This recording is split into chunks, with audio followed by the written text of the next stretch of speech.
Barnaby Jones, a Quinn Martin production, starring Buddy Ebsen, also starring Lee Merriweather, Mark Shera, with guest stars Joanne Harris, Lawrence Casey, Christopher Allport, Ward Costello. Tonight's episode, Death of a Friendship.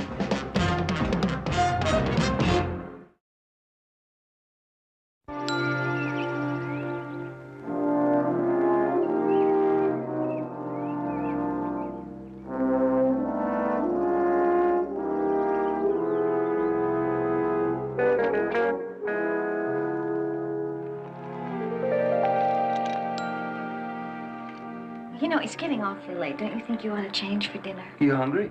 I'm starving, and I hope you made a reservation someplace. Oh, damn, I completely forgot. Oh, how convenient of you. Well, I guess we'll just have to stay here, and I can show you how well I can cook. Oh, yeah?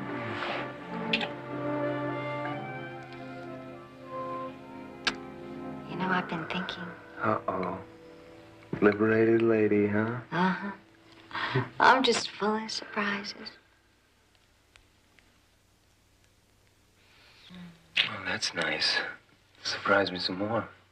What if I said I think it's time that you wrote me down in your, I don't know, what would you call it, your book of conquests? Book of conquests? That's kind of a starchy way to put it, isn't it? Well, I could have called it something else. But me mom raised a very refined lady. Your father may not think so, but she did. Well, let's get two things straight, Ellie. First, I don't have any conquests that I would want to write a book about. Oh, you liar. And two, my father likes you. He really does. Well, now that's two lies right in a row. But you said them so sweetly and so sincerely, I almost believed you. But you know, they are right. Who's right? About what? Oh, just they.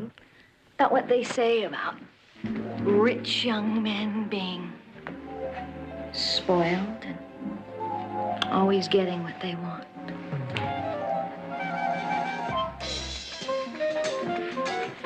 Where are you going? For a swim, what'd you think?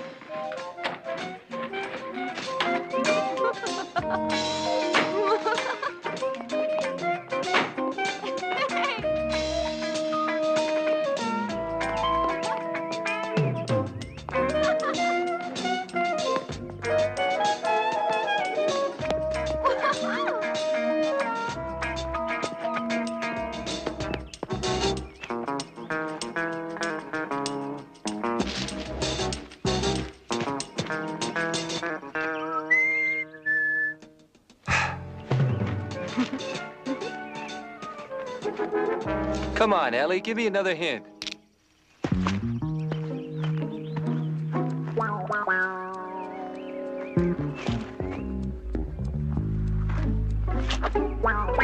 Shut up. Who are you? Exactly what I tell you. Look, if you want money, I got money. I got some money. Shut up. Well, you get it right here. That way. Move it.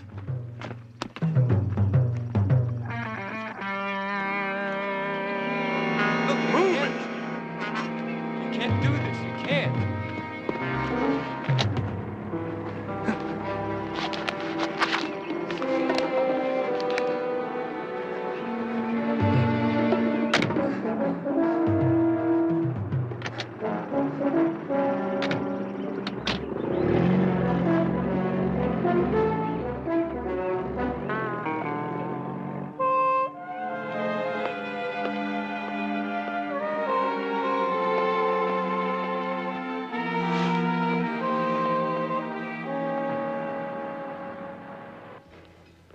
How was lobster?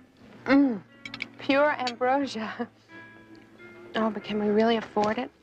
Of course we can. Never mind. Oh, Paul, do you realize how long it's been since we've come to a place like this? I mean, when it hasn't been an anniversary or something like that. Too long. But you know what it's been like. Oh, I know, darling. You've been working so hard lately. Let's not talk about work. Okay.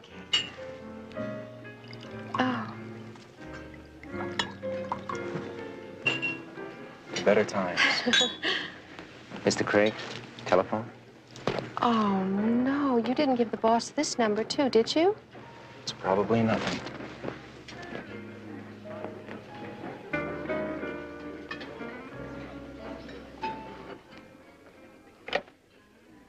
Hello? Hi, baby. It's done? It's after 9. What took so long? Well, Jeff's father was late getting to the club, and I just reached him a few minutes ago. Is he there yet? No, but he's on his way. Okay.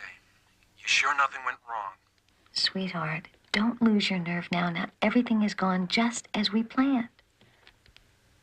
Well, you can go back to your wife now. Okay, but it's the last time. Bye.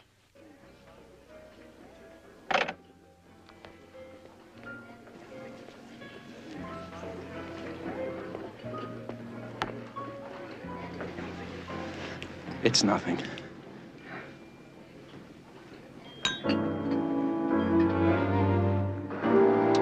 Barnaby Jones.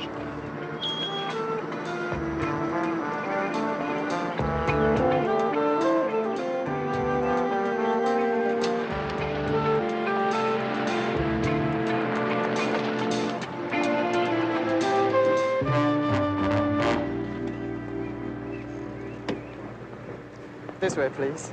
Sorry to butt in on your weekend, Barnaby, but I'm grateful you could come. Well, Dan, you know, there's nothing I wouldn't put aside for a friend like you, especially at a time like this. Damn, you know, I thought I had enough burglar arms around here to protect Fort Knox, but it still happened. Ransom payment? $300,000. That's the thing about being rich. They'll kidnap your son, but you can get a bank open on a Sunday. That, girlfriend of Jeff's you spoke about on the phone. Ellie Beck? She's upstairs in one of the guest rooms. I asked her to stay the night. I'd like to talk to her. All right, I'll get her. Oh, by the way, Paul is in there. He's putting the ransom together.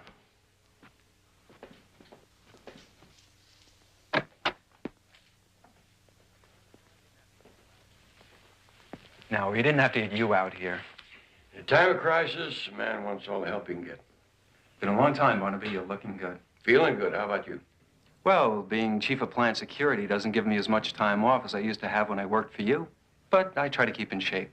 He fill you in on the tape I made of the kidnapper's phone call? Yes, he said he only got to the last part of the conversation. You can hear it for yourself.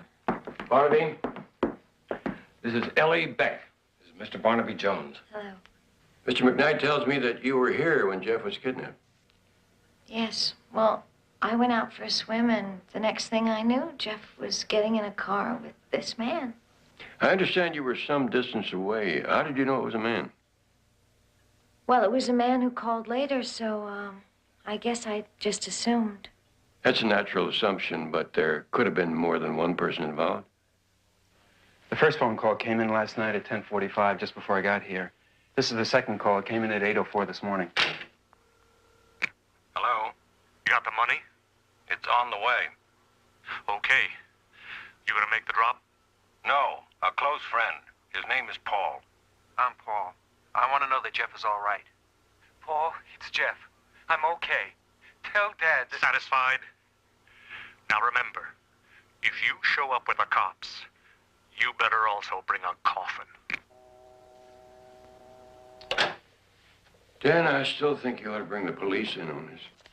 Barnaby, he's my son, and it's my money. There'll be time enough to call the police once I know Jeff is safe. Well, calling the police is still the right thing to do, but if I were in your position, I might not be calling all the right shots either. Just in the event that somebody finds a case. I'd better get moving. Barnaby, I want you to go with Paul. Hold on, Mr. McKnight. You pay me. It's my job. It's my son's life. Barnaby, I want you to handle this personally. Now, please. All right, Dan, but I want to get my associate Jedediah in on it. Yeah, well, I'll get the car. I think that Paul feels you don't have full confidence in him. Barnaby, Jeff is all I've got. I can't afford the luxury of being fair. Betty, let me talk to Jedediah.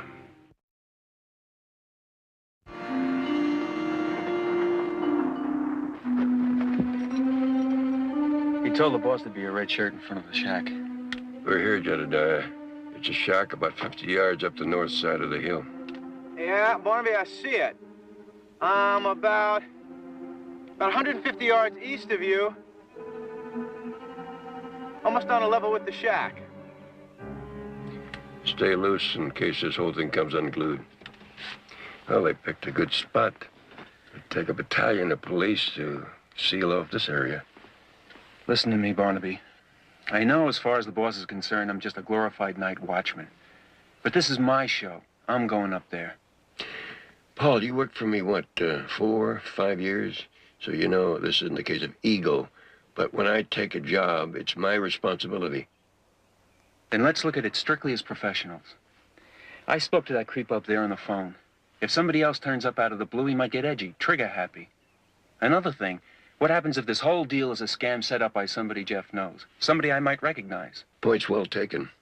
Okay, but don't you get trigger happy. Getting everybody out of here in one piece is all that matters right now. Right, that's why I'm going in empty.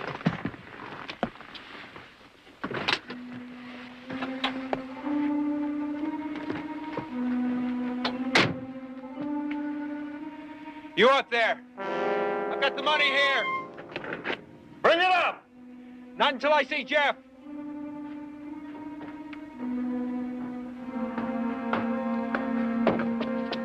See? Not a scratch on him.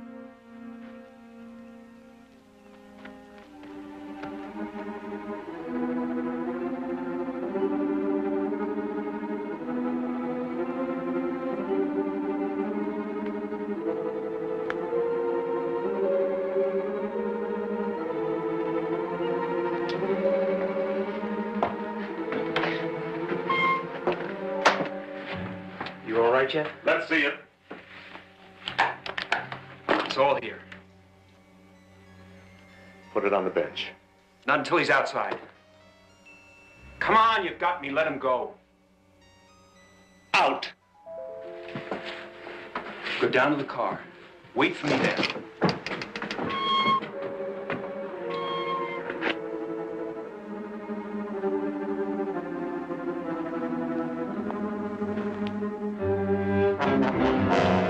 We did it, Paul. We pulled it. And they're not going to be able to trace any of it, Ed. We're home free. Look at that. There's enough here for all of us. Hey, Paul, you better get back down there before they start.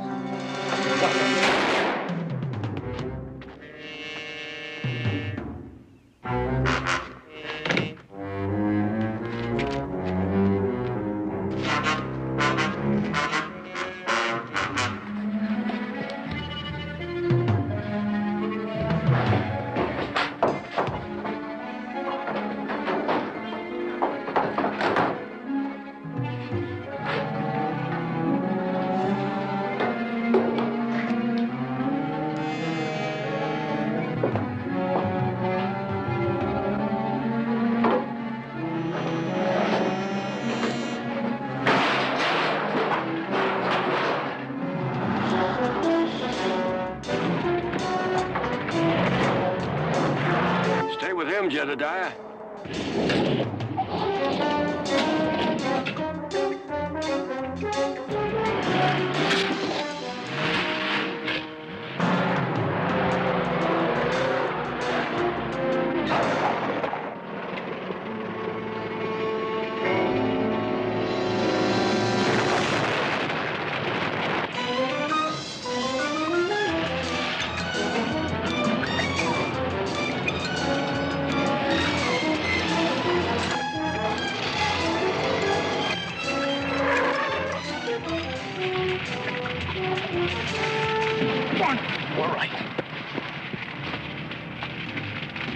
We gotta save Paul! No, it's too late. There's nothing you can do. I should have gone in. Should have been me, not Paul.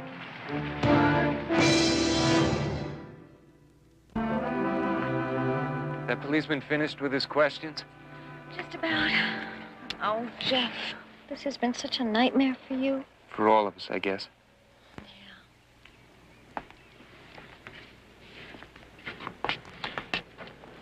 How you doing? Okay. Look, Dad, I know that you and I have been having our problems lately. And, well, on top of everything else, I'm sorry that I had to put you through this. You're home. And you're safe. Any problems we have will straighten themselves out.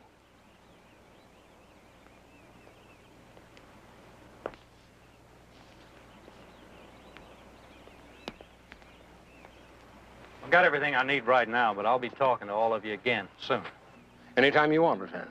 Paul Craig might still be alive if you'd taken Barnaby's advice and called us in earlier.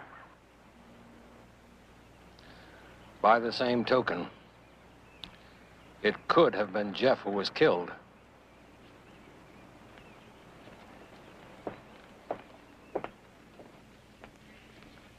What time do you expect to be hearing from the sheriff's office? Well, they're still sifting around with the people from the fire department. It'll be a while before we get a report. Paul just didn't have the experience to handle a thing like this. Maybe he tried to be a hero, and maybe not. But in any case, it wasn't your fault, so let up on yourself, huh? Look, I'm gonna need a formal statement, but you don't have to come down to headquarters right away. Thanks, John. There's something else I'm going to have to do first, and I'm not looking forward to it.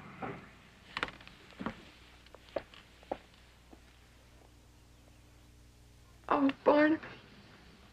I love him so much.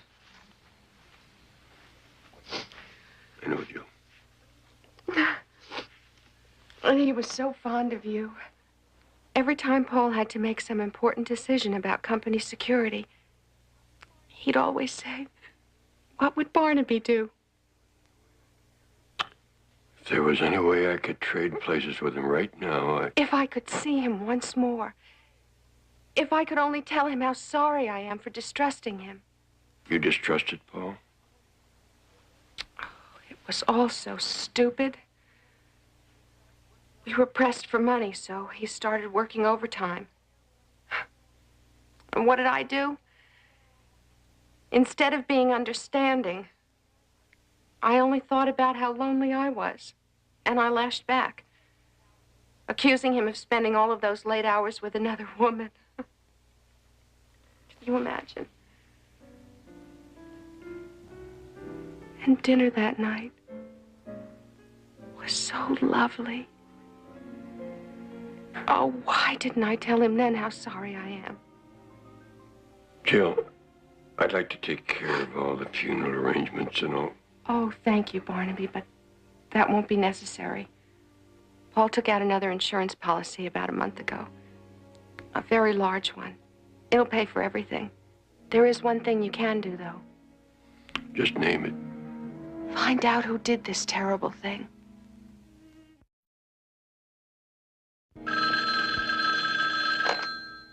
Yes? Hi, baby. It's me. Where have you been? I've been waiting for your call. Well, I'm sorry. It's just Jeff insisted that I stay at the house, and this is the first chance I've had to get out. Now, did you call the contact about the new passport photos? As soon as my hair's done. Everything all right on your end? Oh, pretty much the way we expected, except for Barnaby Jones getting involved. That's okay. Having him as a witness along with Jeff is a stroke of luck, really. Well, if you say so. Hey! Do you really look 20 years younger like you said you would? Why don't you come up here tonight and find out for yourself? It's just 20 minutes up the canyon. Okay, now, stop tempting me. Come on, Ellie, I miss you. Paul, now we've planned everything much too carefully. Do you really want to take a chance on messing it up now? Yeah, you're right. Oh, now come on, sweetheart. You know, once we get to Europe, I'm gonna make sure you're never lonely again. Okay, but keep calling. I want to know what's happening. I will. Bye-bye.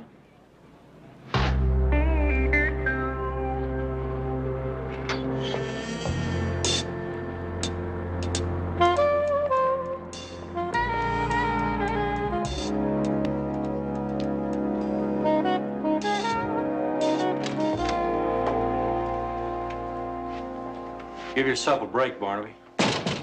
You didn't kill him. Yeah, I just sat there while he took my place.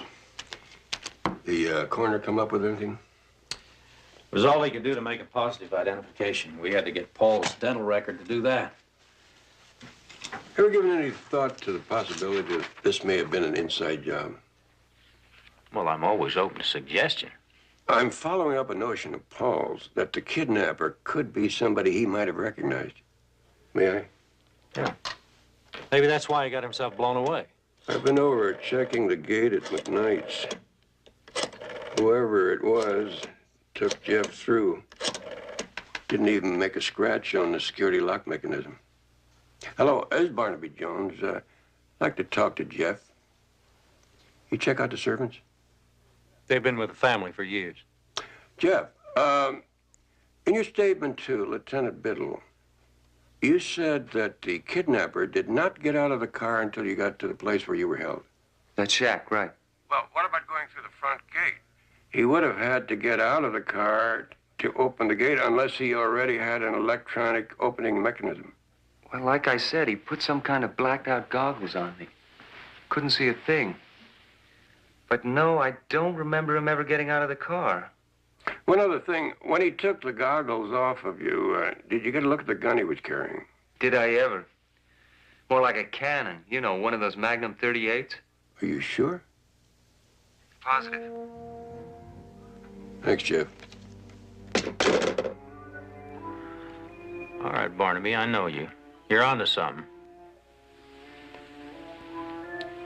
No more than 50, 60 grains, wouldn't you say? More like a 22, 25 caliber.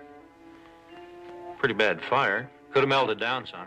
Couldn't have melted much, embedded in the body the way the medical report said. Magnum would have gone clear through.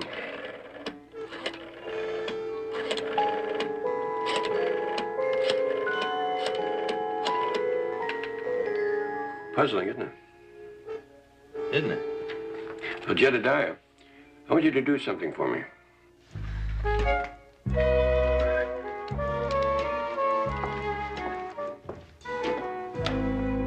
My, don't we look serious? Hi, Ellie. Hi. You get all the things you wanted? Mm-hmm. But I spent all of my money, and now I don't have a penny for your thoughts. Oh, I was thinking about a phone call I just got from Barnaby Jones. Anything important? Yeah, if it's what it sounds like. I get the feeling he's beginning to think the kidnapper is someone close. Investigators. Well, I suppose they have to look at every possibility. It's hard to believe it'd be anybody here at the house. Maybe down at the plant. Jeff, that's all behind you. Why don't we think about something else? As a matter of fact, I was thinking about something else. Getting an apartment. Moving away from your father? Oh, he's not going to like that. I know, and it's going to be even tougher to break away after everything that's happened. But I thought if I could talk to him and make him understand... Jeff, he's never going to understand. You're all he's got. He'll cut you off. And let me tell you something. It's awful cold out there when you're just scrounging around for enough money to pay the rent. I know. We get by. I know we can. We? Yeah, that's what I'm talking about. You and me with a place of our own. Jeff, you know how I feel about you, but I'm not interested in that kind of arrangement. Well, I thought maybe, you know, if it worked out. Jeff, let's stop kidding ourselves. Let's talk about what is. Now, your father tolerates me, but he doesn't like me. And since it's always going to depend on his approval, why don't we just leave things the way they are, huh?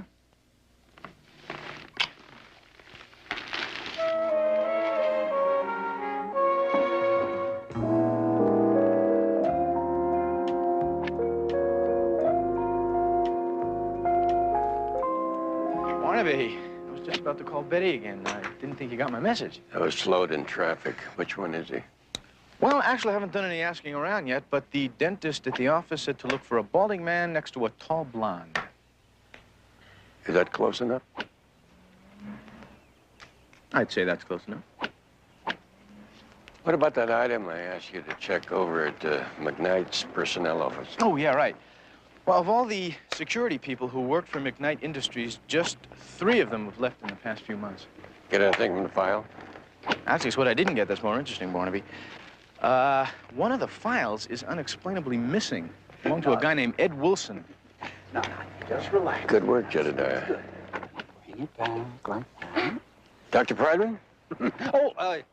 Yes. Yes, who are you? My name is Barnaby Jones. I'm a private investigator, Jedediah Jones. Oh, my God. Well, this is Sandra, my dental technician. We're just out for a little innocent exercise. It's good for the heart, you know. I've been having a little trouble lately. Yes, a little exercise and moderation is good for keeping the heart going. I wanted to ask you something about an old patient of yours, Paul Craig. Oh, a patient? Oh. Well, who is Paul Craig? Don't you remember? He was the one that was killed. I had to give the police his dental records this morning. Oh, that Paul Craig, yes, but I'm sorry I don't remember. Names, faces, it's terrible with me. I remember Mr. Craig very well. Kind of cute with a mustache. Mustache? He was my first root canal. Root canal? You sure? Oh, now I remember. Mustaches, lower right bicuspid, the one you said was so good looking. So good looking, huh? There you go again, getting jealous. No, no. Oh, mustaches and beards turn her on. Dr. Prideman, there's something else I wanted to ask you about. Have you been broken into lately? About 3 weeks ago. How did you know? Just a guess. Anything disturbed? Well, only the drug cabinet. Junkies, you know. They really should do something about that. It's terrible. Would you excuse me? Hey, beards and mustache. How about a bite of lunch? Excuse me. Barnaby, what's the matter? I don't want to believe it. Believe what? Paul is still alive. Oh, come on, that's impossible. We were there. No, Paul didn't die in that flaming shack. There's too much that didn't match up. First the inside job, the size of the bullet, now this root canal. Wait a minute, I don't understand what a root canal has to do with it. I had to look at some x-ray pictures. They're supposed to have been Paul's. No root canal. Somebody switched him. Oh, that's why you asked about the break-in at Dr. Prideman's office. They weren't Paul's, but they did match the body that was burned. Well, if that's true, then they must have come from the missing file at McKnight's personnel office, Ed Wilson's file. I think Paul killed him.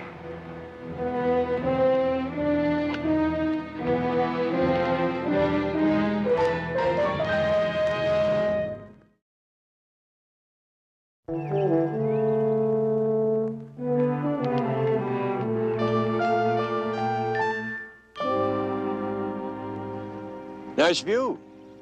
Like they say, on a clear day, you can see the Catalina. Beyond that, China. I understand when you were about 12, you tried to swim there once. How far'd you get? Not very far. I got caught in a riptide. Almost drowned. Is that why you don't like swimming anymore? My father tell you that, too? Yes, and I was wondering, you and Ellie came out for a swim just before you were kidnapped. Not me. Ellie. She loves swimming. She's a very pretty girl. She from around here? Down at the beach. She took one of those little bungalows about a month ago. Then you haven't known each other very long. Long enough to know that she's a wonderful person. Fun to be with. And on top of that, a very talented artist. Painter? No, jewelry. See? Ellie designed that? And made it, too. There she was, selling this stuff out of a cardboard box near the place where we keep our boat. Well, I can see you've found yourself quite a girl. I wish I could convince my father of that. Just because he once got burned by a woman who was after his money, he thinks that they all are. Yes, fathers are sometimes overprotective, thick-headed, and thoroughly unreasonable. But when you get to be a father, you'll probably call it love. See you later. Mr. Hi, Ellie. Jones? Oh, now, what were you two talking about? Oh, mostly about you. Sure I can't get you anything else? I have some cold roast beef my neighbors brought in. Oh, no, thank you, Jill. This will do me just fine. You said there was reason to suspect that it was an inside job. Are you saying that Paul knew the man who killed him? Well, right now, there are a lot of unanswered questions that I am attempting to piece together. That's the reason I have to know what Paul has been into for the last few months. Any new friends he may have made that you can think of? I don't know how I can help you there. Our life was pretty much routine. Jill, when you said that you suspected Paul was seeing another woman... Barnaby, I told you I was just being stupid. I know, but at the time and now, I seem to sense that there might be some truth in this. Some more cookies? No, thank you. Jill, you can throw me out of here anytime you want to, but I think it's important that we determine whether Paul was involved with someone. No, Barnaby, I honestly don't know. I will admit, though, I really did suspect it. Just because he took to coming home late, or were there other reasons? That and the change that seemed to come over him. His coldness towards me. Starting to wear his hair longer. Buying mod jewelry, new clothes. Mod jewelry? Oh, you know, gold bracelets, necklaces, all the younger men are wearing. I mean, we really didn't have the money for that kind of thing. There was only a signet ring and a watch found in the fire. Is there any of this other jewelry around? Yeah, on the dresser. I'll go get it.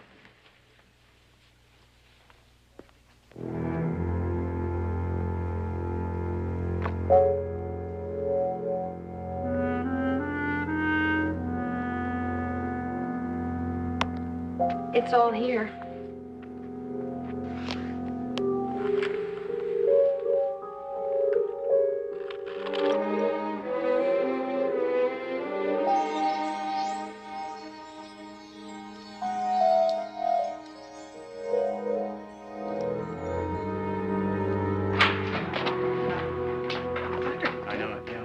Incredible that even worked for him. I don't know. Barnaby, we ran a check on Ed Wilson, and it paid off. Paul Craig hired him to do some security work at one of the McKnight plants about 3 months ago. It's a little strange. He did have a police record in 3 states. And then he fired him over some minor discipline matter a couple of weeks ago. I guess it was by mutual consent. Now, he lives alone, no close relatives, and his landlady has not seen him for several days. And probably never will again. You have a physical description of Wilson? Yeah, it should be right, too. How about weight, 160 pounds, height, 6 feet, age, 35 to 40?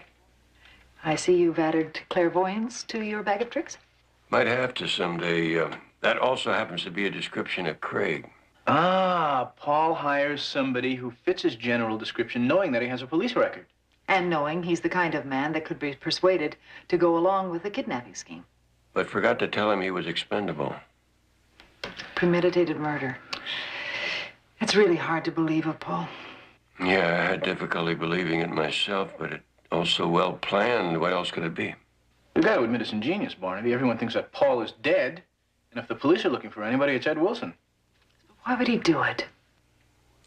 2 of the oldest reasons in the world. Greed and passion. Another woman? Yes. One pretty enough to make Paul Craig wager everything on one reckless turn of the wheel, and yet clever enough to set up Jeff. Where are you going? Where else? To keep an eye on the clever and very pretty Ellie Beck. Where else?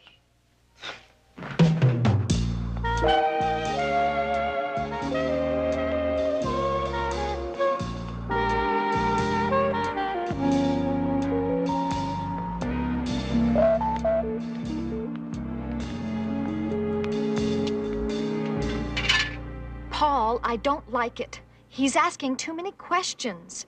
What kind of questions? About me.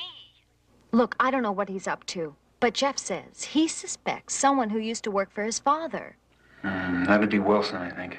Then why is he still poking around? Barnaby's a very thorough professional. Let me think. Maybe we should just take the money and leave tonight. Paul, you don't have your passport yet. Look, We have come too far, and we have planned this thing too thoroughly to let anyone stand in our way. Now, no one has any evidence against us. It's only Barnaby's suspicion. Paul, you know what we have to do. Barnaby? He's a friend. Well, what about me? What about us? All right. I'll take care of it. All right. Bye.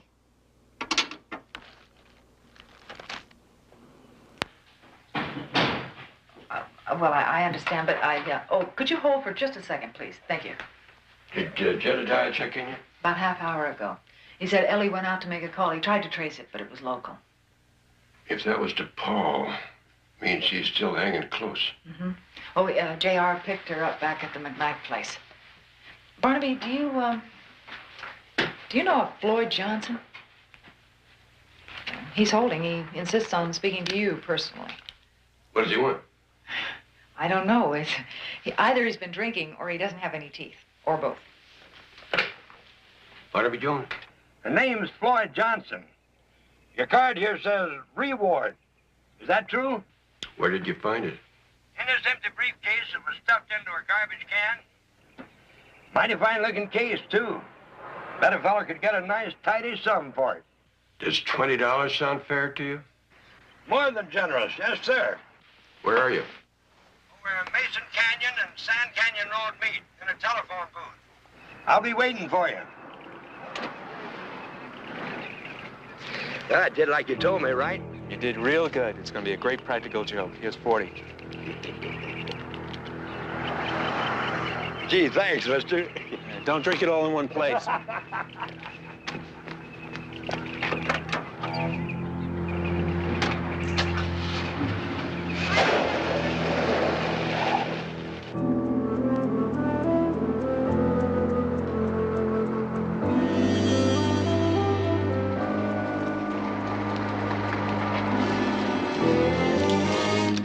Well, this has to be it. Yeah, but no sign of Mr. Floyd Johnson. There's a note on the door. I bet he got thirsty waiting.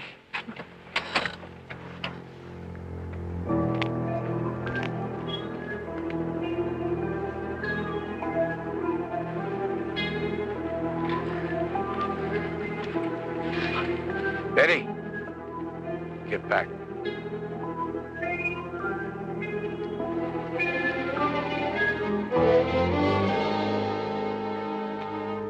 What is it, Barnaby? I don't know, but it's my guess that Mr. Johnson's celebrating would come after the reward.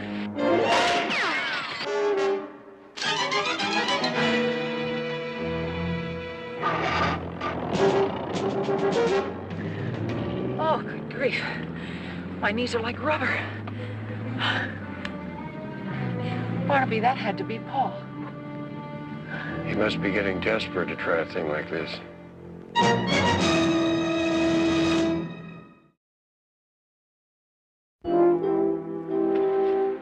Ellie! Ellie, wait! Ellie! What's this? Where are you going? Well, I'm going back to my place. Didn't you get my note? Jeff, now you know I can't be a house guest forever. Listen, I just had a heart-to-heart with Dad. And guess what? What?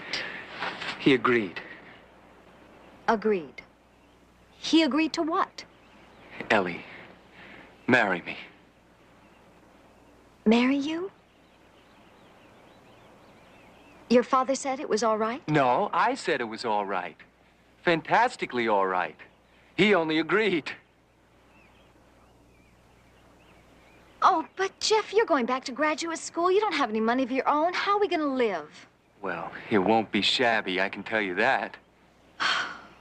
Oh, no, Jeff. Not in this house, not under your father's nose. Of course not. There's a trust fund. I told you that my mother left me. Oh, well, that's just a few stocks and bonds, and you said you weren't going to get that until you're 30. Well, since you're going to be my wife and partner for the rest of our lives, I guess I have to own up about that. Those stocks and bonds come to, now hold on to your hat, About $1.7 million. Give or take a little interest. You're gonna have all that money? Not going to have. Have as a wedding gift from Dad. As executor, he's cutting loose the fund on the day that we're married. Oh. Oh.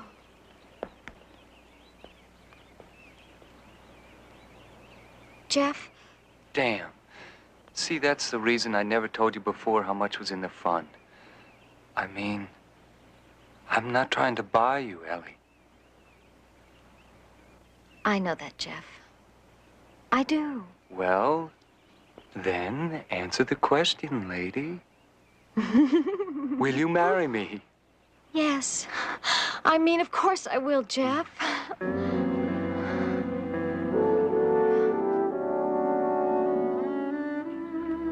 When he learns the truth about why I went along with this Barnaby, it's gonna tear him up.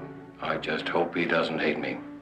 From what I already know about you and about him, I think you already know the answer to that one.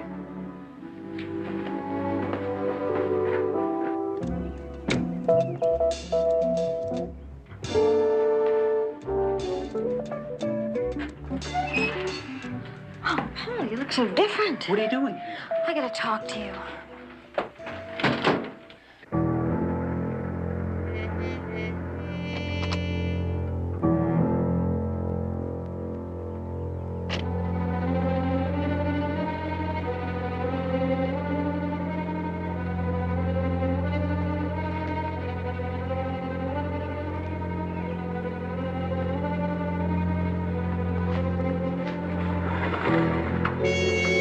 This is it.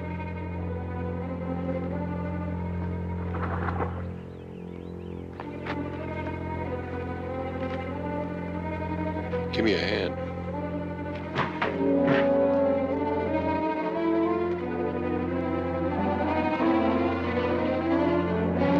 Wait a minute, run that by me again. I'm going it alone, I can keep all the ransom money? And what's that supposed to mean? Don't you see? It's a beautiful deal for both of us. You get to keep the money, and I get Jeff. What do you mean, you and Jeff? Well, I'm gonna have to marry him. That way, I get his trust fund, and when the old man dies, everything. What about us? I did this all for us because you said you loved me and I loved you. Paul, I do love you. I'll always love you, but things change. This is crazy.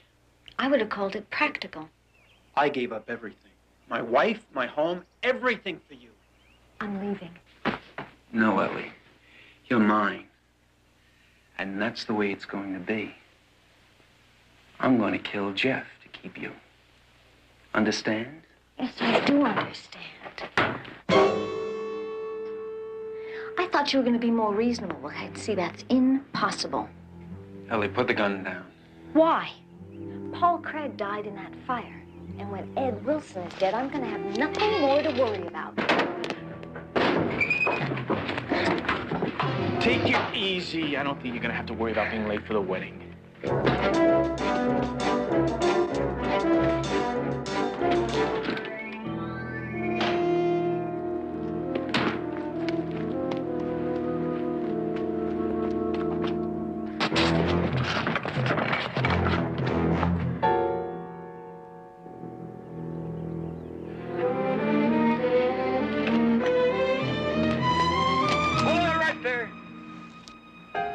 You're not going anywhere. I'm sorry it had to be like this, Barnaby. So am I. Can we talk? I'm afraid everything's been said. Now drop it and step aside. Barnaby, don't make me kill you. You'll never make it. I know, Paul. I figured your heart wasn't in it when you missed me back there on the road. Now, put it down. This thing's gone far enough.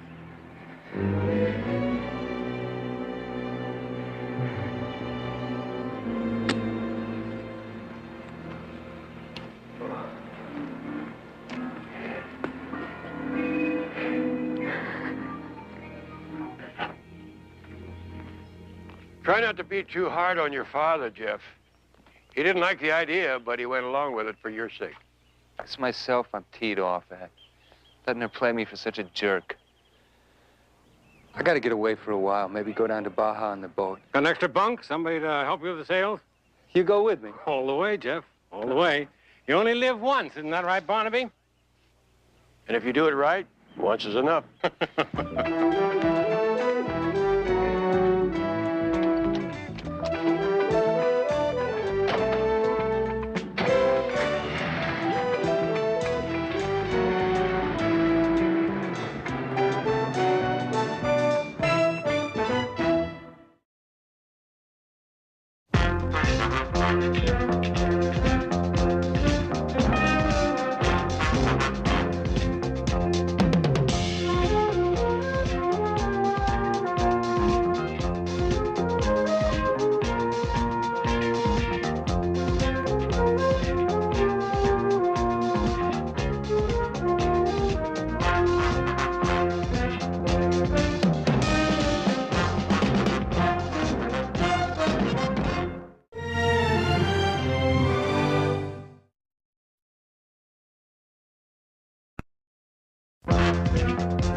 Barnaby Jones, a Quinn Martin production. Starring Buddy Ebsen. Also starring Lee Merriweather. Mark Shera. With guest stars Karen Purcell, Biff McGuire, Mark Goddard, John Carlin. Tonight's episode, A Frame for Murder.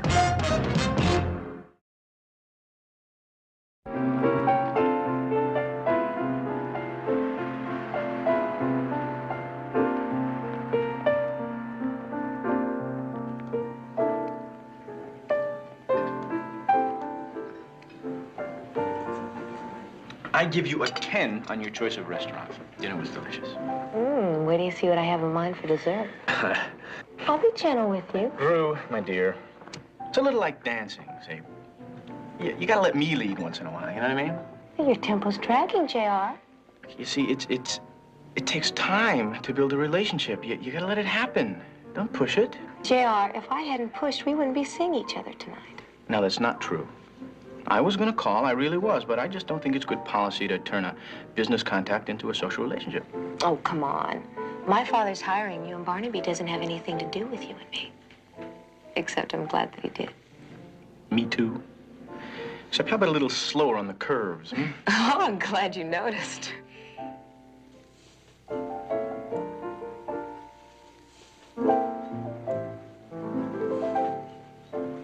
Listen, if you're interested, I can find my own way home. Pass. I'm going home with you. Got yourself a deal. Let me call Barnaby first. I think we might have an early call in the morning. Promise you'll come back? I promise.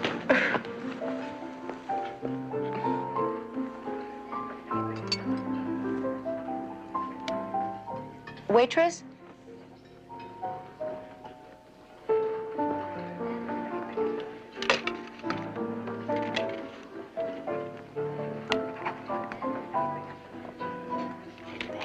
Thank you.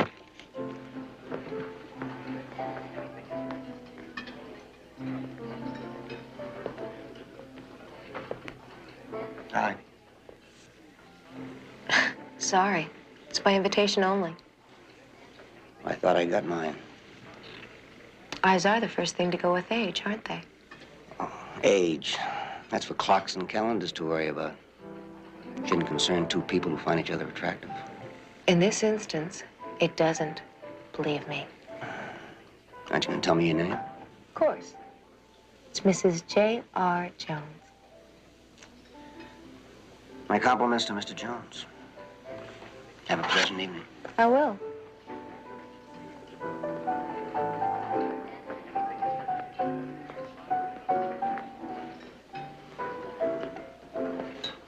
Miss me? JR, how do I know you weren't calling some other girl? You don't?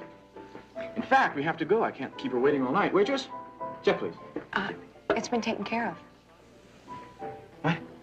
Well, you're working, going to law school. I can afford it, so I paid it. Drew, when I take a girl to dinner, I take a girl to dinner. I don't care if her father does own a bank. He owns a savings and loan. And don't be such a nerd. If I didn't like you, I wouldn't have done it. I feel like a kept man. I'm sorry.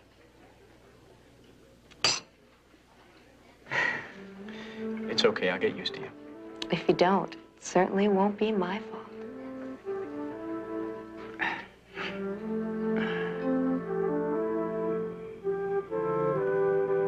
You're young. Missing a little sleep won't hurt your health. Now, Barnaby and I have got to drive to Santa Barbara in the morning at 6:30. You'll be home by then. I've got a little nightcap.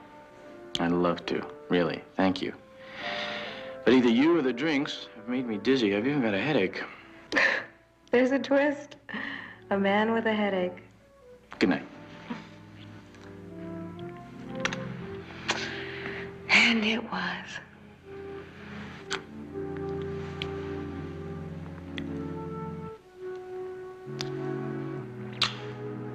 I'll call. You don't have to. Times are changing. I'll call you. See ya.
All right, on your feet, mister. Wait a minute.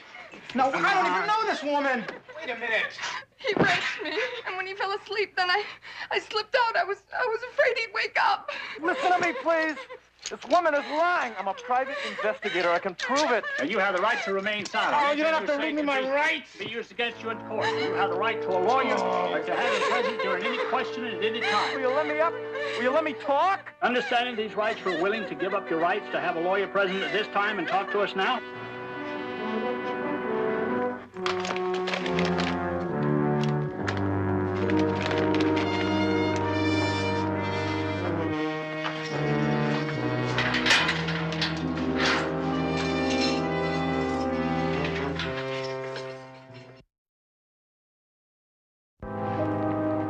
Daddy!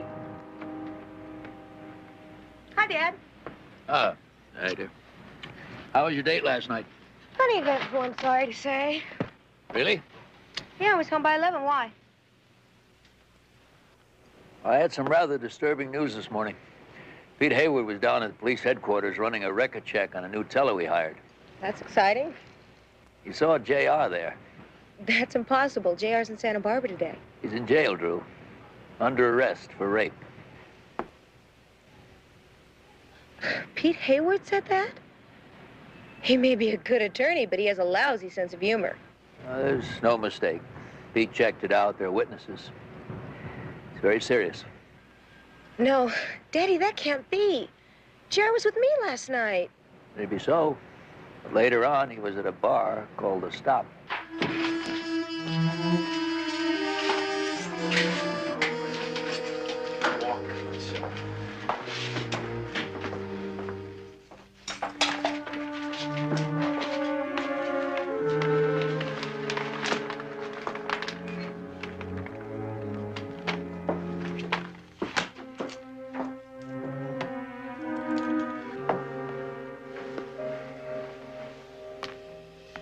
What's taking so long? I posted bail over an hour ago. Central Jail doesn't have a VIP section, Barnaby. JR just has to wait his turn. Jedediah doesn't belong in that jail, and you know it. What can I do? I'm a police lieutenant. We got a woman who claims JR raped her. Who is she? It isn't like Jedediah to go bar hopping. He had a date last night. Barnaby, at this point, you know as much about this case as I do. I've got a detective in the field. Wait a minute. She should have some answers. Sharon, come in a minute. Sure. Sergeant Marsh, Barnaby Jones. Oh, hello. Sergeant? Sharon, please. Sharon, Barnaby is an associate of J.R. Jones. Jedediah Jones, our suspect? I'd hoped by now you discovered it was a case of mistaken identity. Jedediah is not a rapist. Well, it doesn't seem to be a mistake, Mr. Jones. The girl was examined by a doctor, and he confirms that she was with a man last night. I think you'll find that the girl is lying if she says Jedediah is the man. Well, there are other witnesses, Mr. Jones, the bartender and another waitress at the bar where the girl works. They claim your friend was in last night and that at closing time they saw him leave with her.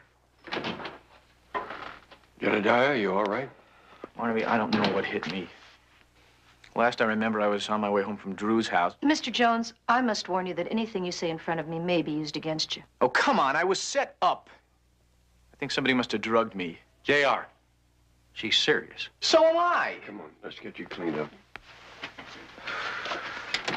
Barnaby, I'm sorry.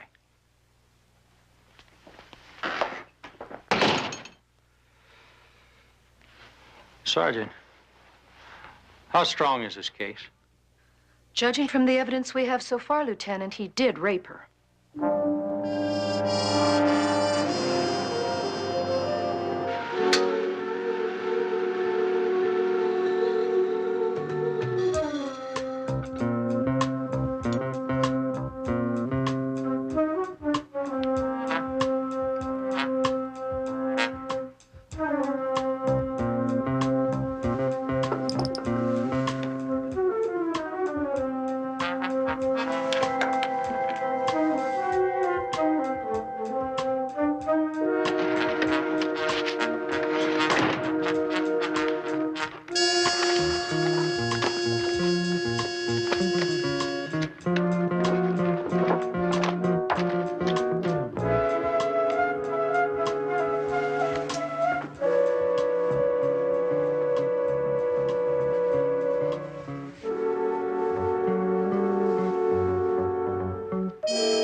Traces of barbiturates in your blood. You see, I was drugged. That doesn't prove it wasn't voluntary. Oh, come on, Barnaby. You know me better than that. It's in your blood.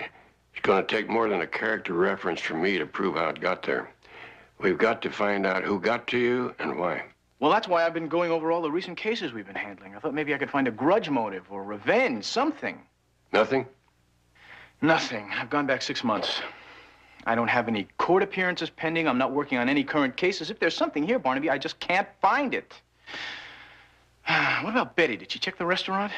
Yes, the hostess remembers seeing you and Drew last night. She saw nothing unusual. What about the coffee cups? All the dishes have been washed. Any evidence of drugs is gone.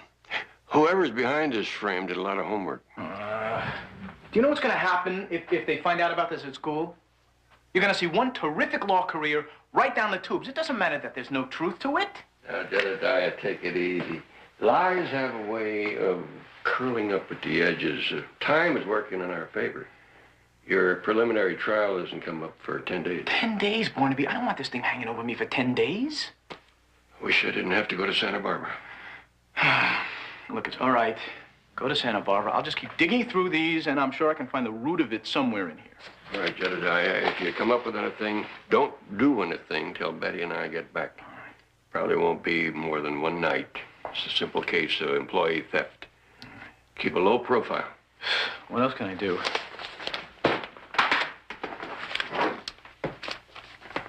We'll be in touch.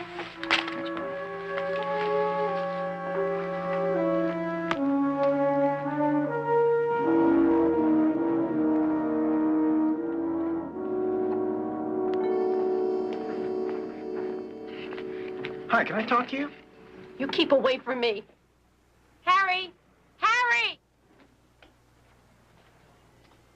You got guts coming back here, mister, after what you've done. Who are you people? I've never been in here before. I suppose you don't know Connie either, huh? No, I don't. I don't know what you're after, buddy, but it ain't gonna work. So get out. Will you listen to me a second? Kathy, call the police.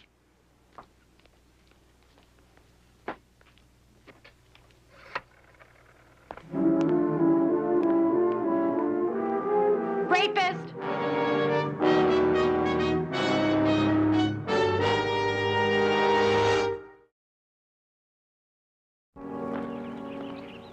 Mr. Barber, is Drew in? JR, I want you to know that I'm fully aware of your situation. Word certainly gets around, doesn't it? Especially that kind of word. Mr. Barber, I can explain. Well, I'm sure that you can, JR. I'd hate to think that my judgment of you had been that far off. Well, thank you for your vote of confidence, sir. I was very impressed with you, the way you and Barnaby were able to identify the extortionist for me. Grateful, you might say. Even a youthful mistake like that extortionist threatened to expose could be very damaging to a man in my position. Well, a charge of rape isn't exactly going to help my career either. Of course, rape is a lot different from my crime of joyriding in someone's car without their permission. That's why I hope you'll have the good taste not to come around anymore until this situation is cleared up. I thought you understood. I'm willing to give you the benefit of the doubt, JR. But until there is no doubt, I don't want you trying to see Drew. Daddy, I think I'm old enough to make up my own mind about that. Drew, can we talk? It's important.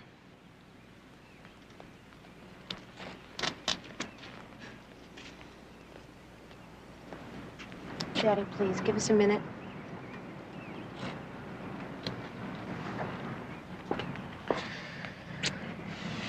JR, I don't want to believe it.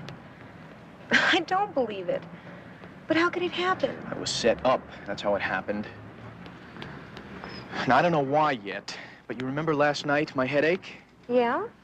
Well, after I left, it got worse. And then on my way home, I passed out. I woke up this morning in a strange bedroom. A girl walks in with 2 policemen. A girl? And you don't know her? Drew, I never saw her before in my life. Now, I was drugged, and Barnaby has the proof. Drugged? But when? How? How? I've been over every moment of last night in my mind. The only time it could possibly have happened is when I left the table to make a phone call. It's not the waitress. I know her. Well, was there anybody else? Did somebody come near the table? The man, the one at the bar? What do you mean, Mr. Cool with the eyes? Yeah. He stopped by, wanted to know my name. But I got rid of him right away. Well, it'll only take a little while. I dropped something in my coffee. Do you know who he is? I never seen him before. Well, he's got to be the one. JR, Daddy said that there were witnesses. How could that be? They were bought and paid for, Drew. They would have to be. There's no truth to the charge. JR, I have a confession to make. When I first heard about it, for a minute, I thought... What, Drew? You thought what? I said to myself, Drew, for 3 weeks now, you've been throwing yourself at him. And he hasn't been interested. And I said, well, it would certainly explain things if maybe he liked his women to resist, even to fight. Well, is that still a question, Drew? You still wondering that?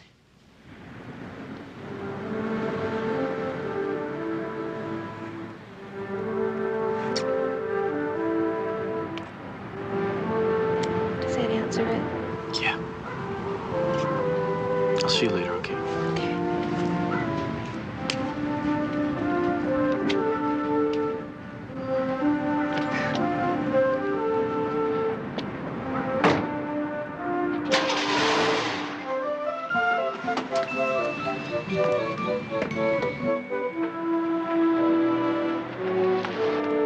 Oh, I'm sorry. I forgot to move. That's all right, honey. Drew, I've never interfered in your life before, but I'm sorry. This is different. I know, Daddy. But it's all right. I think he's innocent. I admire your loyalty. I know your mother would have liked that. But I also admire Pete Haywood's legal mind, and he seems to think the case against J.R. is airtight. I should think you'd have some loyalty for JR, too. After all, he saved you from that extortionist. Well, no, not really, honey. The fact of the matter is all he did was identify the man. Even before the police could pick him up, he turned up dead in Cleveland, I think it was. Oh, my only loyalty is to you. I just don't want to see you get hurt.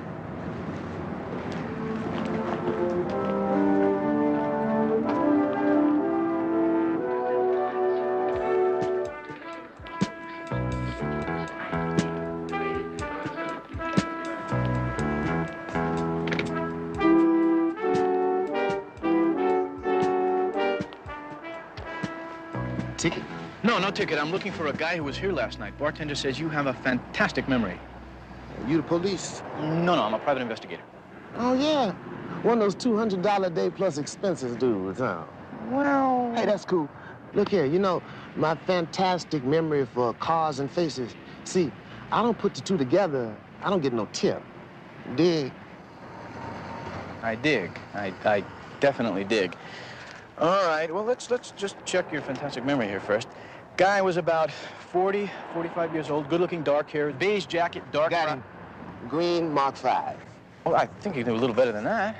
Well, what do you want, man? His zip code? No, I want his license number. Okay. Ta-da! And the winner is? Andy Jackson. You got some nice friends, man. There's 3 numbers here, only. Well, when you park them, all you go by is the numbers. Oh, right, yeah. Well, thank you very much. Yeah, that's all right. Thanks, man. Anytime, and come back and bring your friend. Sure thing.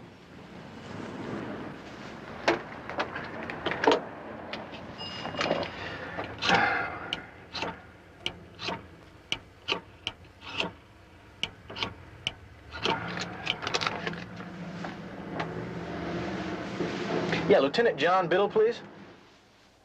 With just 3 numbers to work with, the computer could only narrow it down to 6 possibilities. You'll have to run them down yourself. Hey, Lieutenant, thank you. Barnaby is really going to appreciate this. What kind of case is he working on? Insurance, hit and run. Yeah, well, good luck with it. Thank you. Oh, maybe you'd better wait a minute. I didn't know Jones was here with you. I was just coming in to talk to you about him. Well? The bartender from that place called the Stop Call, he said Jones was in again, harassing another waitress. Now, wait a minute. You went there? I wanted answers. I wasn't harassing anybody. I don't care what you weren't doing.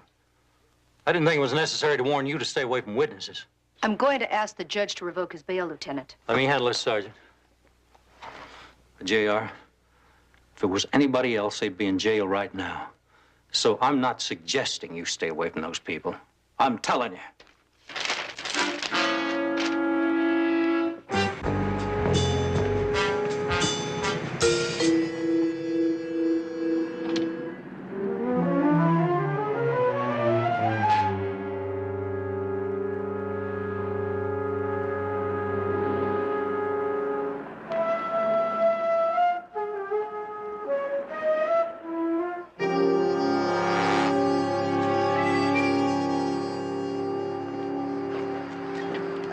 Look at that engine. Clean as a cat's whisker, inside and out. we completely reconditioned each and every one of our cars. Now, you folks take your time. Check out the interior. I'll be right back.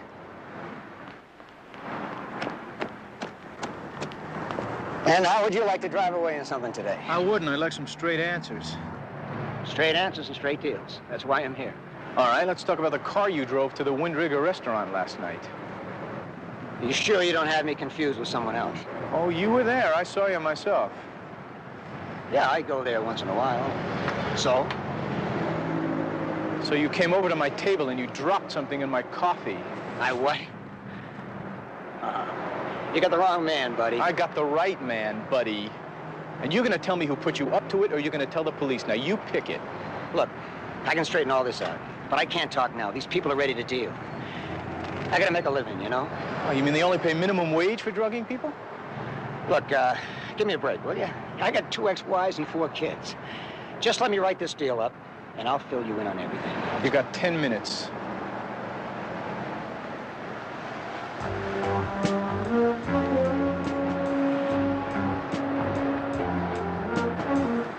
I think you made a very good choice. Have a seat. Here's a credit application. I'll have you out of here in no time. Listen, I have to make a call. Will you excuse me?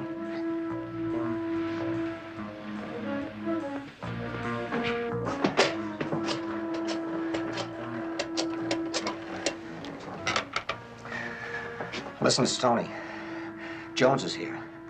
I don't know how he found me, but he's convinced I'm the one who drugged him. Listen, he's threatening on taking me to the police. All right, Tony, now calm down, calm down. Jones may be going to the police, but you have my word he's not going to take you with him. Now, I need some time. See if you can stall him. Hold your horses. Yeah, what is it? Oh, hello. Yeah, well, that doesn't give me very much time. Okay, you don't have to twist my arm. I'll be there.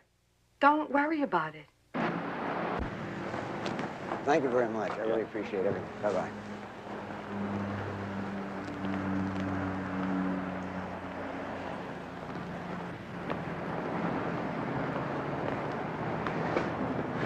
Not here, okay?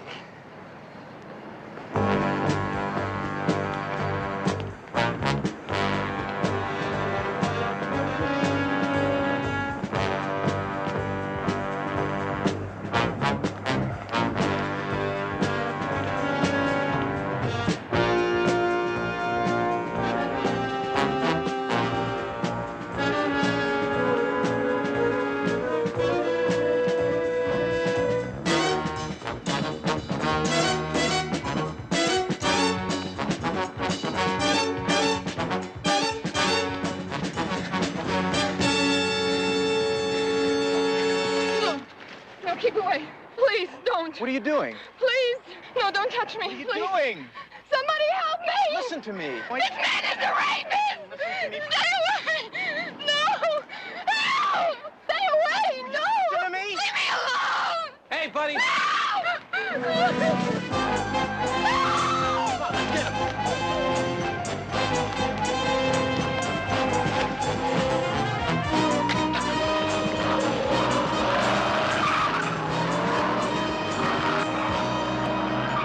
I got the license number.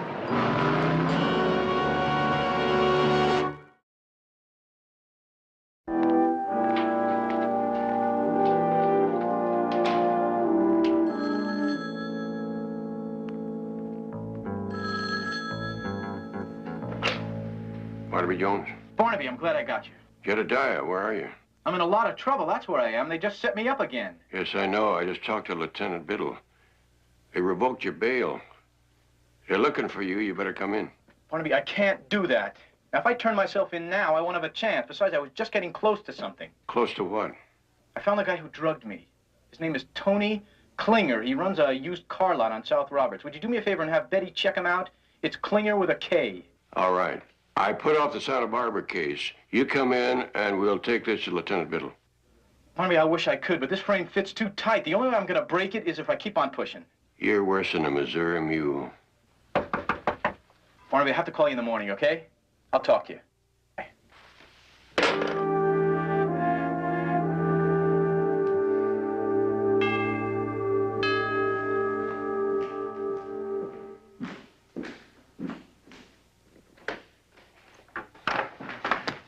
Johnny, what are you doing here? What am I doing? I thought we were going to meet at the hotel. Long flight. I didn't feel like waiting. Wow, what a layout. Hello, Mr. Albin, isn't it? Yeah. Hello, honey. I thought you were asleep, Ruth. Couldn't. Just getting a book. Good night. Good night.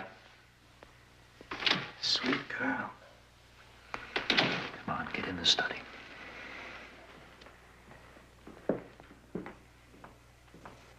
Hey, what's so urgent anyway? I was just beginning to enjoy Miami's sun. My daughter's the problem. Huh? Dating a young man by the name of J.R. Jones. Jones, huh? Like in Barnaby Jones? How's that a problem? There wouldn't be any problem if she didn't know your name. She knows I'm the candy man? No. But you wouldn't even know that you were Johnny Album if you hadn't introduced yourself to her when you were here last month. Hey, now, I was 3,000 miles from home having a nice business lunch with my banker friend at his club. In walks this cute chick. Now, how'd I know she was your kid, huh? Anyway, how's she gonna make me as a hitman? She isn't. But J.R. Jones will. All Drew has to do is mention your name. He knows that Johnny Albin and the Candyman are one and the same. And Jones knows the Candyman hit that shakedown artist who was squeezing you. Doesn't matter if she killed that cheap punk in Cleveland. All he has to know is that you and I had a meeting. And let me tell you something. If Barnaby Jones gets a hold of this, he's going to keep digging until he finds out who I really am. Then he'll know that that extortionist had a lot more on me than juvenile car theft. And he'll also know that I hired you to shut him up. Well, looks to me all you gotta do is keep your kid away from this rent-a-cop. You think I haven't tried? I even set up a frame. Hired an associate of mine from the old days that's living here now. That only partially worked. They identified him. No, they're getting too close to me. All right. I got the picture. Jonesbird has to go. Where is he? Well, he's on the run, but I've got my feelers out. Shouldn't be too long.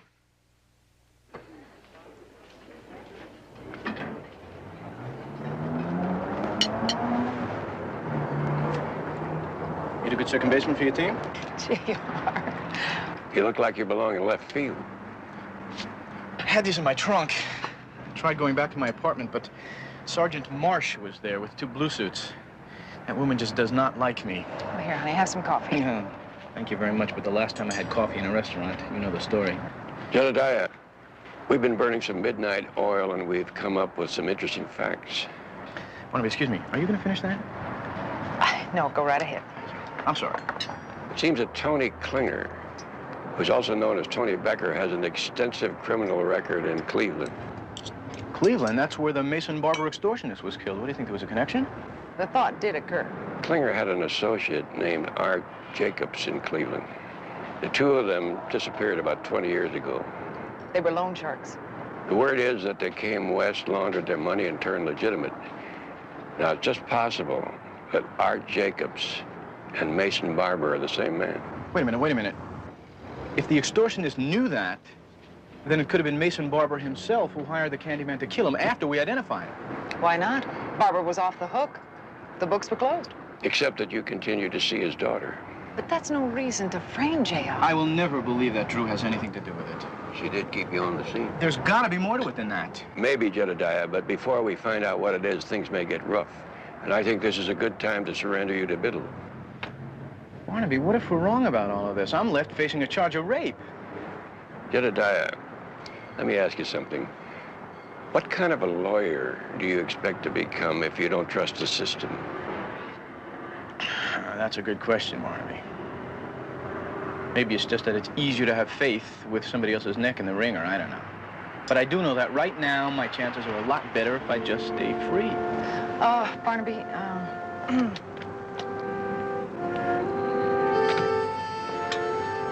Oh, I really do hate to eat and run. Stay in touch. You bet.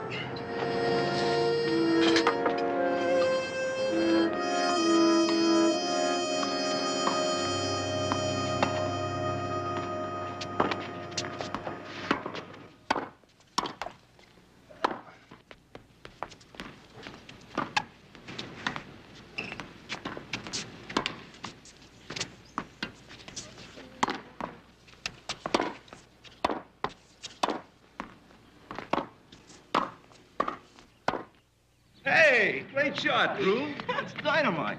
Dynamite. Nice game. Okay. Thanks. Thanks, God. Enjoy it. Thank you. Okay. Nice game. Excuse me. Sure. JR, how'd you find me here? That's not important. Where can we Drew? talk? It's all right, Pete. He's a friend. I know who he is, and as your father's attorney, I must caution you about even talking to him. Look, mister, why don't you just butt out? Because you're an accused rapist, Jones, and you're wanted for jumping bail. Call the security guard. Are you going to come with me? She's not going anywhere.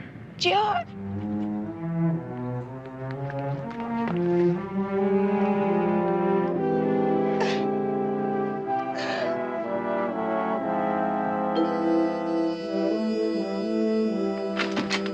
Any luck? Let's talk about your luck first. Could be running out, you know. You know what could happen if some dedicated officer like, say, Sergeant Marsh should find you're harboring a fugitive? I don't know where Jedediah is, John, if that's what you're thinking. You want to tell me he hasn't been in touch with you? Nope. It's dangerous ground, Barnaby. You could lose your license. Sometimes, John, you have to go out in the rain anyway, even if you know you might catch pneumonia. All we had was Barber's thumbprint on his driver's license application. I ran him through NCIC for a record check. I got a hit. Got a match and an AKA. Art Jacobs. Art Jacobs, Mason Barber, one and the same. Grand theft, conspiracy, burglary, extortion. That's quite a story for the head of Barber Savings and Loan. Any luck with a Candyman? I'm still waiting. Thank you, John. Barnaby, don't forget your umbrella.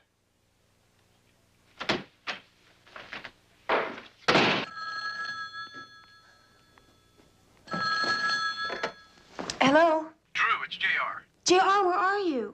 I have to see you. JR, I'm sorry. I didn't know what to do. Pete is Daddy's attorney. All right, it's okay. I understand. Now, is your father there? No, he's still at the office. I don't want him to know that you're going to see me. JR, I don't know that I can see you. I don't know what to do, who to believe. Pete says... Drew, listen to me. He says you attacked the girl again, and now your bail's been revoked. Drew, they're lies. Now, you know me. Will you just trust me, please?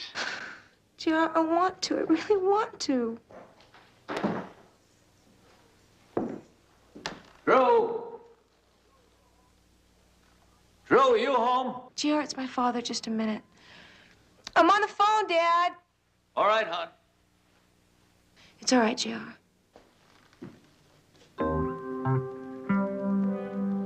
Just follow College Drive until you see the sign that says Randolph Canyon. Where will you be? I'll find you. Just drive until you see me. JR? Yes. I do care. You know that, don't you? I was just confused. I know you haven't done anything. Well, thanks. It's nice to hear. I'll see you in a few minutes. Okay, I'll be waiting. Goodbye.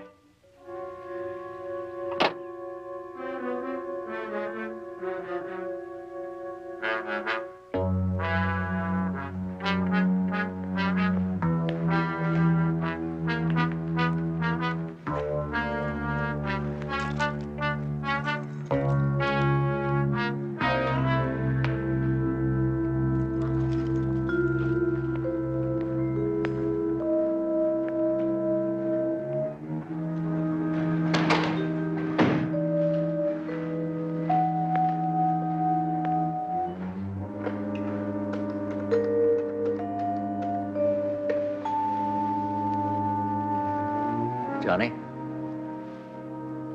That item we were waiting for. It just turned up.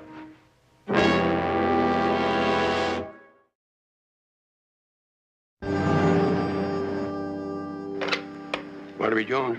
Barnaby, I have been calling and calling. Jedediah, I just came from Lieutenant Biddle. Where are you? I'm in Randolph Canyon. Drew is on her way up here, and I'm hoping to get some answers. I wanted you to wait until I got an answer from a call I made to Cleveland. Barnaby, I don't have time. There's cops breathing down my neck. What'd you find out? We traced Barber's phone record. He made several calls to Cleveland just before the extortionist was found dead. Some of them traced to Johnny Albin. Johnny Albin? The candy man? That's right. Cleveland told us he was last seen in Miami. We called Miami, and airport security said that he had bought a ticket to Los Angeles yesterday. What do you mean, he's here in town? That's right, and I'm worried about you, Jedediah. Look, nobody knows where I am, but I've got to wait till Drew gets here, then I'll come in. I'll see you later. Goodbye.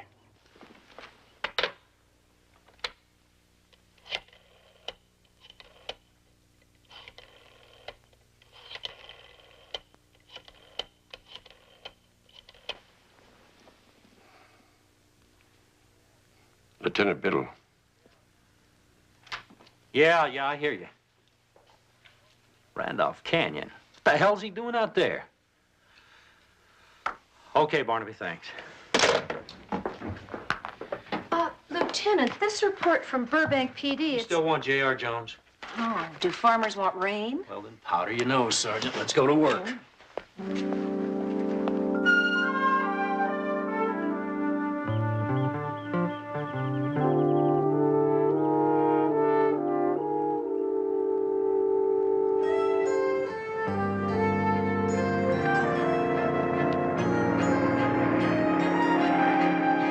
Well, that certainly didn't take very long. Hold it right there, kid.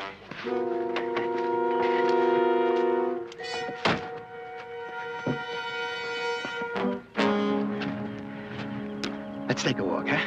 Look, what is this? I don't even know you, either of you. That's the way we'll keep it. All right, move. Out of the car. No, my job was just to take you here. I got a feeling I'm not going to be the only one taking a walk. He doesn't want any witnesses. Shut up. Out of the car. Mr. Albin, I swear I won't tell anyone. Please. Albin. Johnny Albin, the candy man. Detective right to the wire, huh, kid?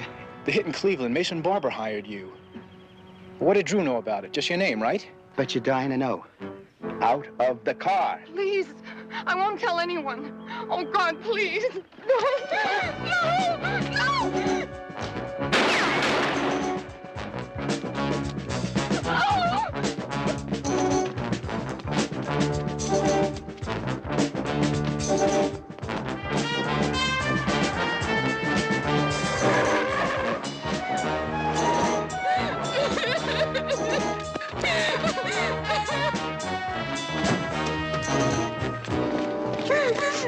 Where are they?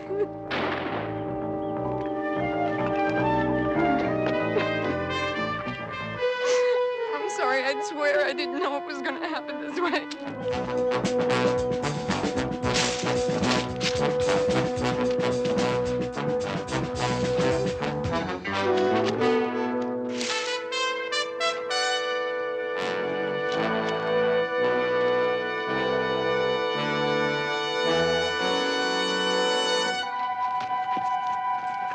Albin!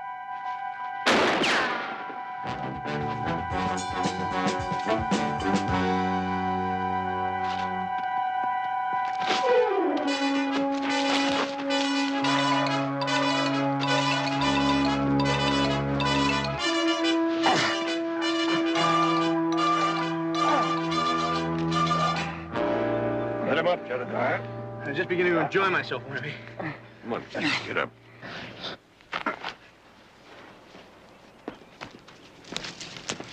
You two all right? Everything under control. Mr. Albin has decided to stay in California for a while. Yeah, I think he's going to try a new profession, like making license plates. Oh, I think we might be able to accommodate him. We've got Connie Parks handcuffed to the car. I want her to be around when we arrest her boyfriend, Tony Klinger. We have one more stop to make. All right, let's go.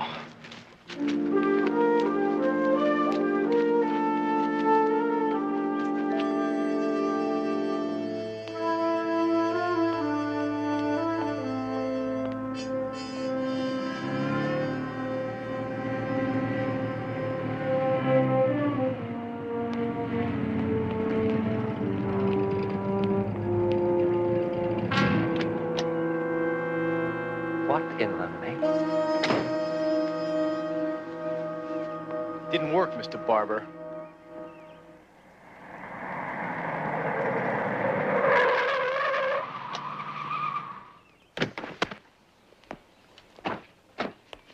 Candyman's been arrested, Barber. There's Lieutenant Biddle. You'll have to go with him. All because of some cheap punk extortionist. I must warn you, Barber, anything you say can be used against you. JR? Daddy? Somebody tell me what's going on.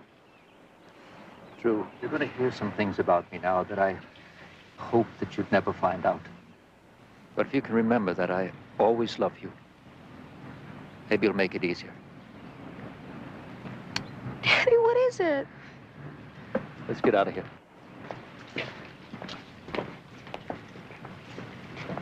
Jedediah, Drew's gonna need some help. I know, Barnaby. I'll be in later.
Barnaby Jones, a Quinn Martin production, starring Buddy Ebsen, also starring Lee Merriweather, Mark Shera, with guest stars Penny Pizer, Charles Siebert, Dick DeCoit, Patricia Donahue, Christopher Norris. Tonight's episode, Stages of Fear. You had your chance, so why are you waiting around? You knew well in advance my dreams were on a different side of the town. Maybe she's really more like your style. Settle down and retire your heart right now, because baby, Carter, it feels good. It's alive. It's getting there. Oh, don't be so grumpy just because I had to push you into giving Sybil the part. She's come a long way since she joined your class 3 years ago. Maybe. And I've learned never to argue with the lady who owns the theater. You'll see. Friday night's opening is going to be a smash, and you'll be the one that's taking the vows for creating a new star.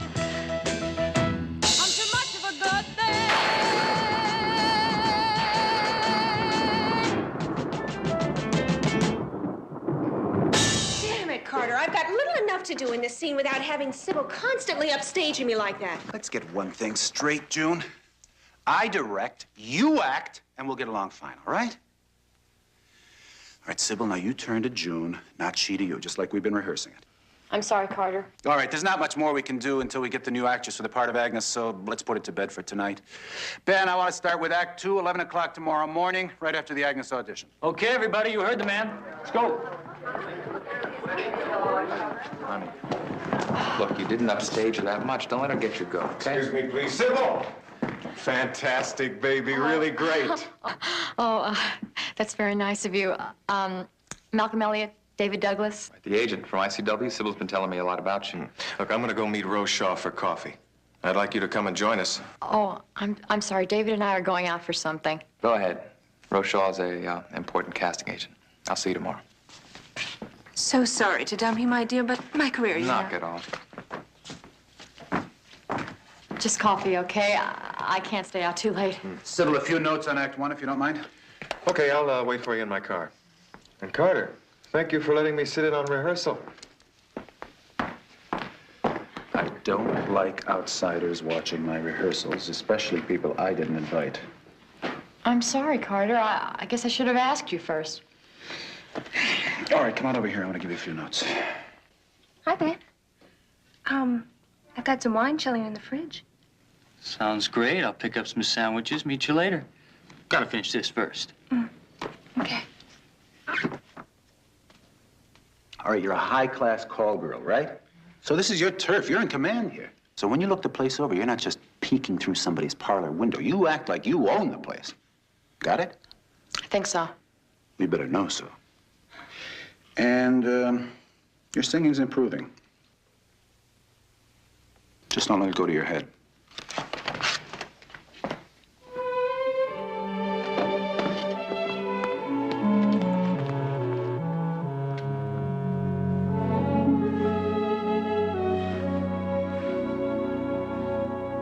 Hey!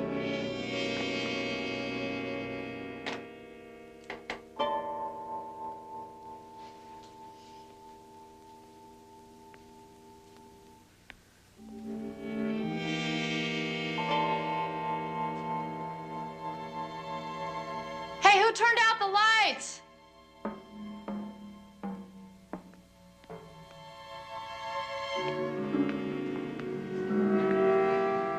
Hello?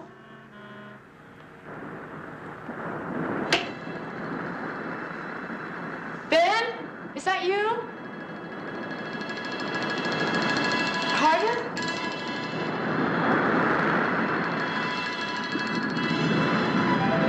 Help me, Sybil! Please! I don't want to die!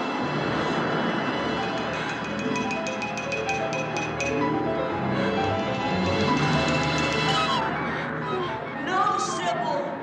I don't want to die! I'm drowning! I'm drowning! Please stop! Sybil? Sybil?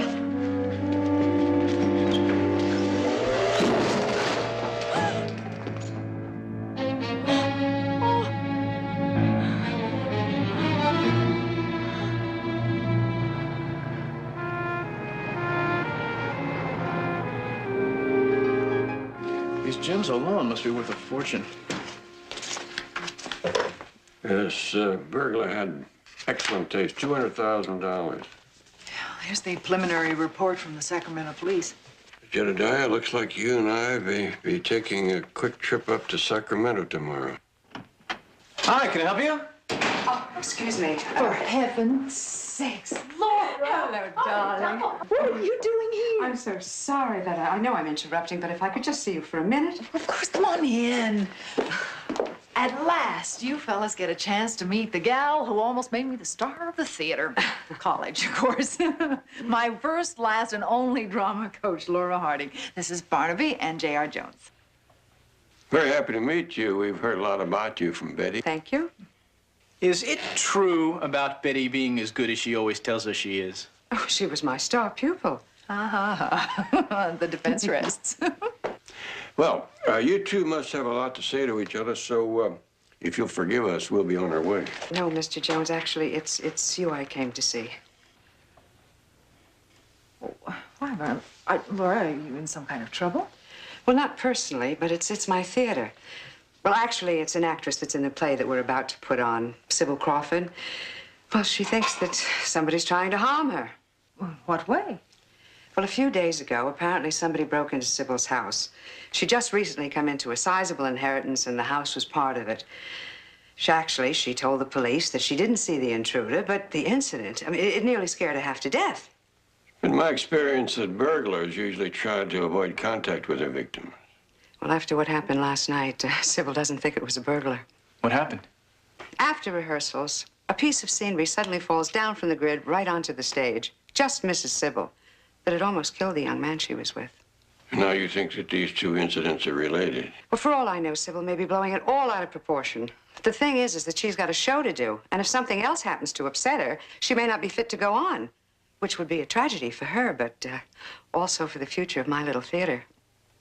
Yes, well, the thing is that neither Jedediah or I will be available to look into this until we wrap up a burglary case we're working on. It'll be about a week or 10 days. Barnaby, what about me? I mean, I could go over to Laura's theater and check things out, see if it's really necessary to hire a private investigator. Well, that's fine with me. There won't be much for you to do around here anyway until we get back from Sacramento. Great. Come on, Laura, you can fill me in on the way to the theater. Oh, thank you very much, Mr. Jones. J.R. I appreciate the visit, but aren't you supposed to be at rehearsal? Malcolm, when you came back into the theater, are you sure you didn't hear anything? Like a rumbling sound? You're going to start that again? And you sure you didn't see a spotlight shining down from the booth? Honey, they said the main electric fuse had blown out. How could there have been a spotlight? I don't know. Sybil, look. I'm counting on you making me a very rich agent after this town gets a load of you on Friday night, so you keep your mind on the play. Stop worrying about me. I'll be out of here in a day or two. I can't help it. The rope holding that piece of scenery up didn't come loose by itself. Well, it was dark. You were frightened. So you bumped into the rope and you accidentally loosened it, that's all. Now, you go. Get back to that theater.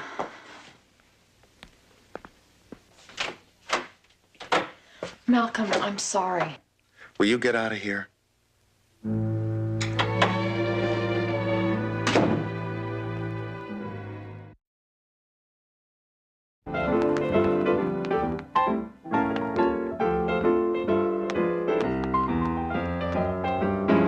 Thank you, Miss Burkhart. You're obviously very talented, but I'm afraid you're just a little too young for the role. Thanks anyway. Very nice. Very nice. Laura, before you go introducing me to anyone, are you sure you want an investigator nosing about upsetting your people when they have a show to put on? Not to worry. I thought about that on the way over. Ben!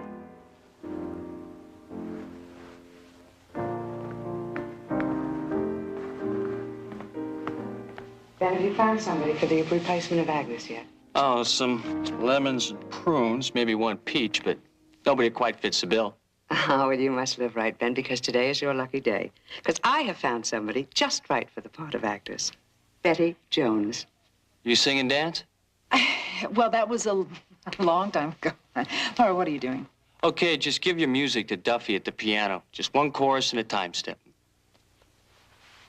Laura, will you stop him? He thinks you're serious. Well, of course I'm serious. Don't you see it's perfect? I mean, you take a small part in the show, you get to ask all the questions you want to, and nobody's the wiser, get it? Hurry it up, Miss Jones. Holding up rehearsals. Come on, get up there. Laura, you are out of your mind. I can't pull this I am not. You know you can do it. I don't have any music. Duffy can play anything. Just give him a key. See? Going into the casting business, Laura? Well, we all have to pitch in and help, right? Come on, come on. Do you know, Girl from Ipanema? Terrific. Key of E. Up!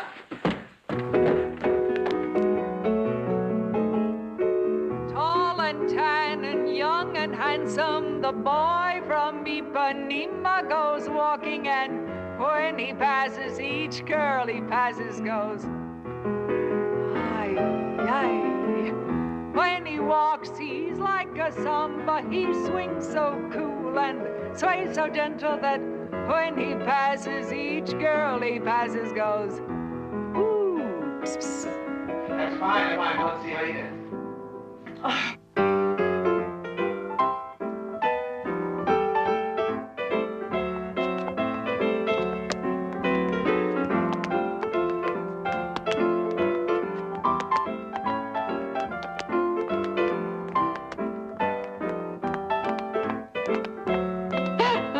Where'd you find her?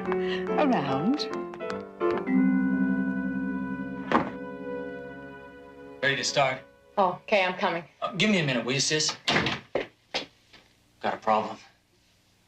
Ben, Every time you call me sis, every time you put on that long face... I tell you what, I'll settle for half of what I need. $200? What'd you lose it on this time? The ball game? The horses? And no lectures, all right? Get the money back, that's a promise. Yeah. Just like you promised to straighten out after I got Carter to give you this job. Some job, I'm nothing more than a gopher.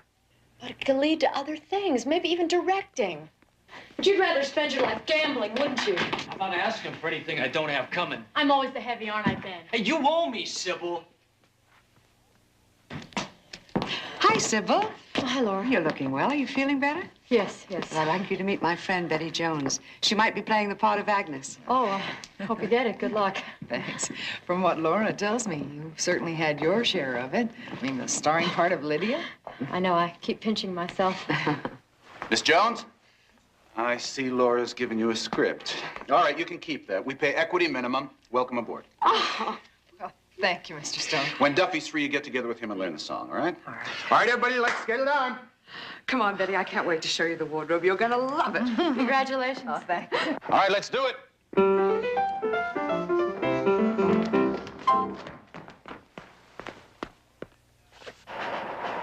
No, hold it. Hold the curtain, Ben. Sybil. Yes, Carter? Sybil, that thing that's supposed to be around your neck, that boa, where is it? I forgot it. You know, she's never going to make it to Friday night, Carter. You'll see, Sybil's going to flake out on us. Leave it alone, June. She's had a rough night. Oh, right. The so-called accident. You were told to cool it, June, so cool it. Sir Galahad is heard from. No, you never used to talk to me like that when I was your leading lady. Lover. Sybil, what is it? What kind of sick, rotten joke is that? Betty, this specimen of lipstick you brought me from Sybil's dressing room mirror, it's nothing unusual. It's the same type of base used in the manufacture of any number of lipsticks in this country. You track it down, get us nowhere. An eye for an eye, you murderer? And Sybil says she doesn't know what that means? Well, I think she does, but she's holding back for some reason. Well, she's recovered enough to continue with the rehearsals. Anyone staying with her? I believe she's having a romance with her leading man, David Douglas. He took her home. You know, it's too bad we have to fly up to Sacramento tomorrow. Sounds like things are getting a little hairy over at the theater. I'll be all right. Besides, you fellas are just going to be gone for the day. Jedediah is right. There's something funny going on. And if they find out that you're with an investigative agency... Well, hopefully they won't. I've sort of taken care of my cover. Oh? Don't laugh. I got myself a part in the show. You're kidding. What kind of a part? Well, it's not the starring role. But we people in the theater, well, we have to start somewhere. Don't worry, fellas. I'll see that you get house seats opening night.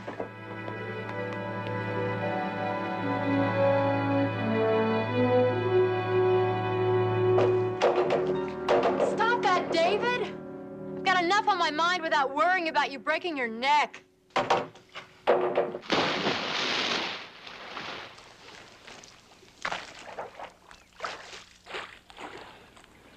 Wasn't that funny, but at least a smile. Come on, are you gonna smile? David, when you get back to the theater, maybe you better tell June she's got what she wants. Oh, come on. No, I mean it. She can have my part. Maybe it's better if I quit the show. Stop that. I'm being serious. If I go on, something terrible's gonna happen.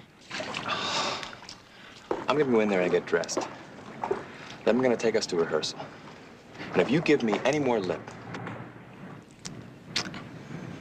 I'm just gonna have to keep on kissing it until you get it right. I know I'm being silly. You wanna be really silly? Depends. If we leave early enough on Saturday, we could get married in Vegas and be back before the 2:30 matinee. David, you know I'm not ready for anything like that. You never get slapped unless you try.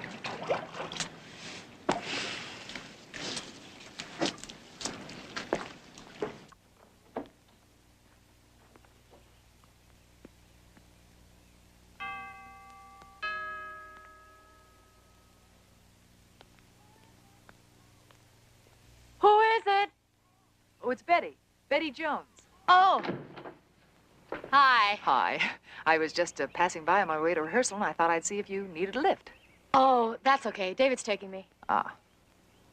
Would it be all right if I came in for a moment, Sybil? Sure. Thanks. Actually, I wasn't just passing by. Well, the fact of the matter is, Laura Harding is rather worried about what's been going on, and she asked me to check up on you and see if everything was all right. It's really sweet of her. You know, between Laura and Carter, of course, I feel like I still have my mother and father watching over me. You know, you and I have hardly said more than just hello to each other, but I know you're a nice person. It's, I mean, it's difficult for me to imagine that someone would want to harm you. Maybe so. But innocent people die. All the time. Are you saying someone wants to see you dead? An eye for an eye. What else can that mean? Well, that's just a metaphor. Surely you haven't done something so terrible that someone would want to see you die for it. We gotta go, Sybil. We're gonna be late. I'll get my bag. If you're so interested in who hates Sybil enough to want to hurt her, you ought to talk to Ben.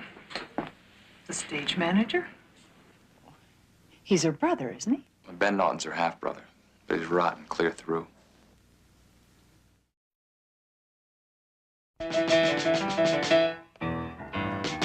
You had your chance, so why are you waiting around? You knew well in advance my dreams were on a different side of the town. Maybe she's really more like your style. Settle down and retire your heart right now, because baby, I'm too much Hold of a it! good thing. Damn it, Sybil. You're sleepwalking again. Could you just try to convince me that you're a human being up there instead of some plastic doll moving here and there because I told you where to move? But, Carter, you've never said anything about the way I was moving. Listen to me! All of you! The theater, this theater, however small it is important. Now, some of you may think that it's a stepping stone to instant stardom. That's okay. Everybody's got a right to dream. But that dream is garbage if you can't back it up with the kind of experience you can only get in a place like this. So when you're sloughing off here, you're sloughing off the only chance, the only real chance you're ever gonna have to develop the pride that comes from mastering your craft.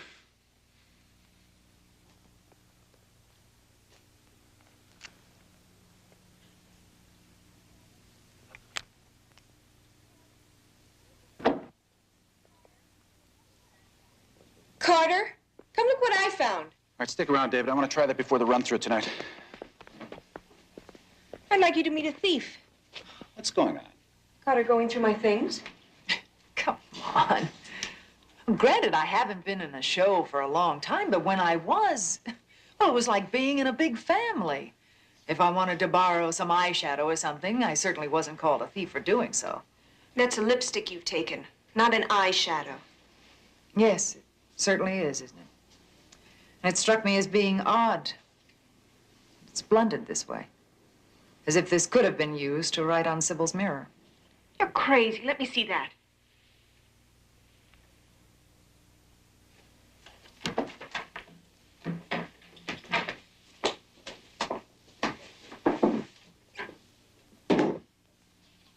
It is the same. Hey, what's going on When here? we broke up, you said you'd leave him with me. But that was me. Why Sybil?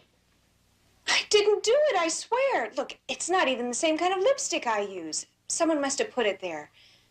I didn't do it. You've got to believe me. I believe you, June. It couldn't have been you. Why? How can you be so sure? It happened so long ago. She couldn't have known about it. Known about what? All right, let's leave it at this. Whoever wrote on that mirror had better not play any more pranks. Let's get back to work. Betty, you hang around. After I work something out with David, I want to rehearse your number.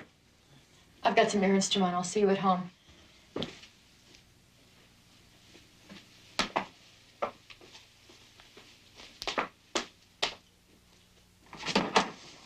Did you talk to Sybil for me?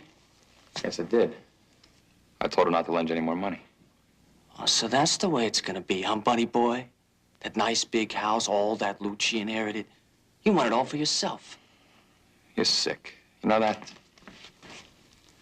You keep giving Sybil that kind of advice, you're gonna be a lot worse than sick.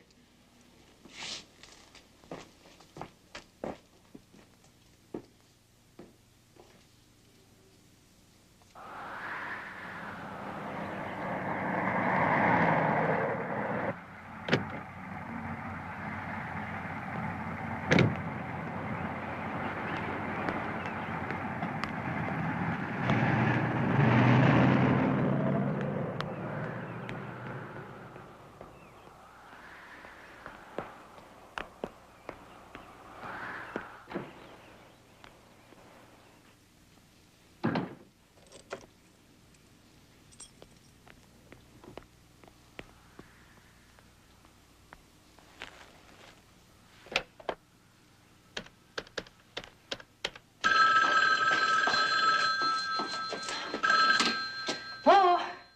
Is David still there? Oh, Sybil? Hi, this is Betty. No, he left, oh, golly, 20 minutes after you did. He did? Where are you? I'm at home. Are you there alone? Yes, but... Don't be Sybil! Please! I don't want to die!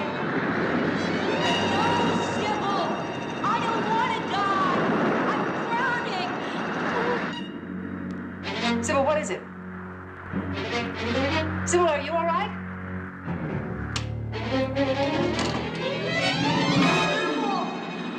No, Sybil! I don't want to die! Stop! I'm drowning! No! I'm drowning!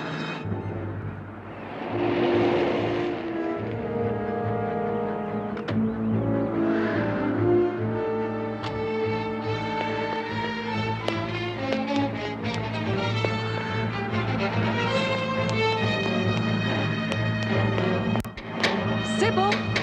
Sybil! Sybil, where are you? Sybil? What happened? What happened? Are you all right? What is it, honey? What happened? He's drowning. Can't you hear the waves? He's drowning and I can't help him. Who? Who can't you help? Out there. Sybil, what is it?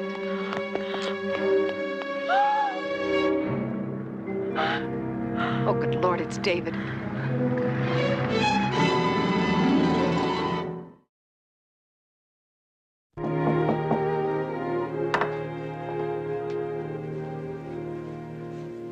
Harvey, is that you? And Jedediah. Come on in. How was Sacramento? Well, actually, we were going to stay another day to check out a lead till we heard what happened. It was a nightmare. Do you know that the police didn't leave Sybil's house until after midnight? And she's still here. Still asleep, I hope. Well, Betty, what do you think? Was it an accident the way the police figured it? I don't know, J.R. Sybil said that David was rather reckless on the diving board. I suppose he could have slipped and hit his head. Yet there wasn't a trace of blood found on the board or around the pool. Oh, good morning. How do you feel? All right. Did you sleep well? Not really. Are they more police? No, private investigators. This is Barnaby Jones and J.R. Jones. Sorry to hear about your friend. Jones. Are you related? Yes, and we work together, too. I don't understand. Are you an investigator, too? Well, in this case, you might say so. Laura came to us. She was rather worried about the accidents. Does she think somebody's causing them on purpose? Isn't that what you told Laura, that you were afraid somebody was out to harm you? Yes, but not David. Why would anybody murder him? Well, for now, they're calling it another accident. So many accidents. Betty tells us that you seemed to know what had happened to David even before you saw him in the pool. I did. How could I know that? Well, don't you remember? You said he's drowning, and I can't help him. Didn't the police ask me that? Well, if you didn't mean David, then who was it you couldn't help? I can't, I've got to go to the theater. The theater, after what you've been through? Yes, we have a run-through today. I can't be late. I better go with her. Betty, if we're really dealing with murder... I know. I'll be careful. Besides, you and JR are as close as that phone. So under the circumstances, I think Carter's right. Well, that's it then. We'll just have to close the show now. Come on. Sybil, what are you doing here? You should be home resting. Mom, I can't be home. We have a run-through. I'm afraid not, Sybil. In fact, we're going to have to close the show down for a while. Look, we all know it's a terrible thing that's happened. But we've all worked so hard. We can't close the show now. Look, there's nothing we can do. There's no possible way we can replace David by Friday night. But there's got to be something we can do. There must be. Wait a minute. Why didn't I think of this before? Carter, who knows the part of Matt better than you? You should play it. Oh, that's out of the question. It's a good idea. Please, Carter, do it. Sybil, are you sure you're feeling all right? Please, everything's falling apart. We've got to hold on. Listen, everybody, I'd love to help, but I gave up acting a long time ago. Well, it's not that long ago. I mean, you change a few lines here and there, and everything will be perfect. Come on, Carter, how about it? All right, I'll tell you what I'll do. I'll step in temporarily, but you have to promise, Laura, that you'll be on the phone night and day to every agent in town getting a replacement. Okay? Okay. Okay. Get into your wardrobe. We'll give it a try, but I'm not making any promises. Do it. I knew you. Laura, why do I let... You run in all directions till the day you're finally caught. And though it seldom is perfection when he's there, it never is perfection when he's not. I don't even try to understand a man. I just try to live by who I am. All of those pretty promises that don't come true. Huh. Who can afford to wait around until they do? Don't even try to understand his reasons. Don't even try to understand. Oh, Malcolm, how nice it is to see you on your feet again. On one foot at any rate. You just don't know what to believe anymore. If he'd only decide where his heart really was, you could lead him around to that side of the door. I don't expect to change him 'cause I need his special touch. About the stranger. He'd become a stranger. Honey, are you all right? Oh, Malcolm, I'm sorry. I'm so sorry. Take a break, Ben. Yeah, 15 minutes, everybody. You'll be all right. Oh, look, don't. The last thing she needs at a time like this is a pep talk from her agent. Take it easy. All I keep thinking of is him in the water, and I can't help him. You'll be all right. You just rest for a while. Yeah, Betty. It's for you. Thanks. Hello? Betty, Jedediah has pitched in on his own to try to get a line on what Sybil meant about seeing someone drowning. Well, did he? No, but he came up with a very interesting piece of information. Betty, listen, according to the will that Sybil's father left, the house and a nice chunk of cash all went to her. It's set up in an unbreakable trust until she turns 35. Now, it's not a fortune, but it's enough to give her a comfortable living off the interest. Well, what happens to the trust if something happens to Sybil? Well, if she dies or is declared mentally incompetent, it all goes to her half-brother, Ben. And more interesting than that, it would go to her husband first if she were married at the time. Which could be one reason why David isn't around anymore. Yeah. Well, thanks a lot, fellas. Talk to you later. Bye. Loan, okay? Get it all back. Soon. Along with a mink and a few diamonds and rubies. You promised. I keep my promises. Good. Excuse me, Ben. When the police questioned me about David's death, they said that you told them that you were still in the theater at the time. Well, that's right. Well, I've been thinking about that, and I was the last to leave when Sybil's call came in. I don't know for how long, but you were gone by then. Wasn't exactly keeping a clock on myself. What are you trying to imply? That Ben's lying? I'm just trying to think the way the police might. I mean, if David's death does turn out not to be an accident, they might begin to wonder who would benefit most by having Sybil's potential husband out of the way. Well, everyone can stop wondering. Ben was with me. For how long? All night. We left the theater together. We went back to my place. And we didn't leave till this morning. Satisfied. That's so. There's nothing to worry about. You know, if someone did kill David, I'll tell you who did it. She did. What are you saying? Cool it, June. No. She's just crazy enough to have done it. And it wouldn't be the first time either. You killed someone before. And the same way. Ben told me all about it. That boy you drowned at the beach. Sybil! Oh, Carter, take me home. I want to go home.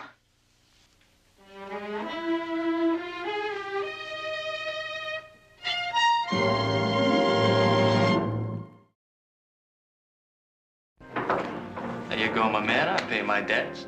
If I also lose today's game, I'll cut my throat. Oh, don't tell me you bet on ball games, too.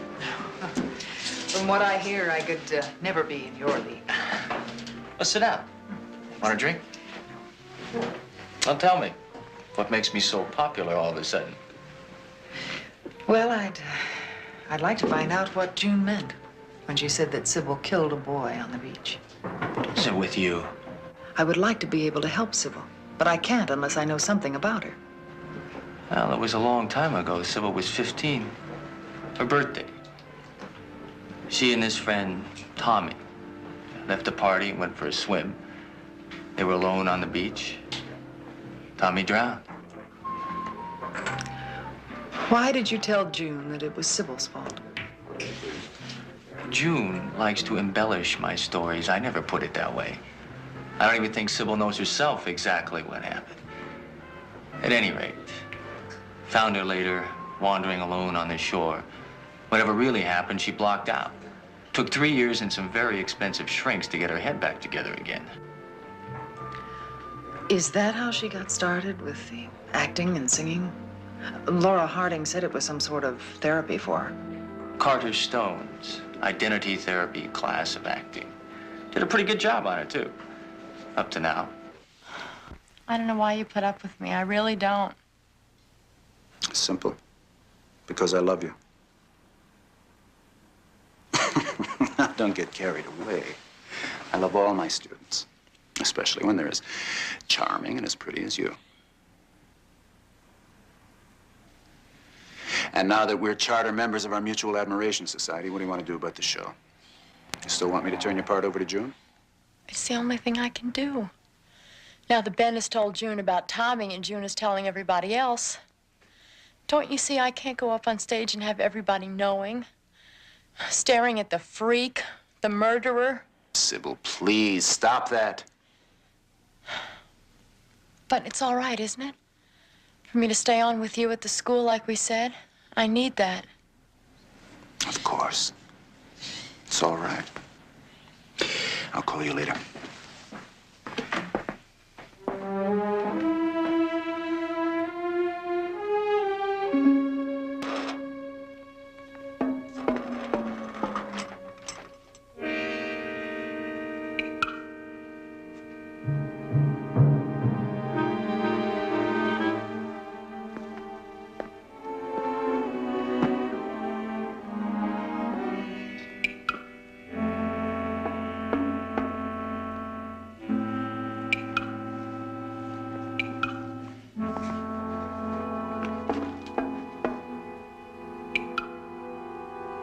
Somebody there?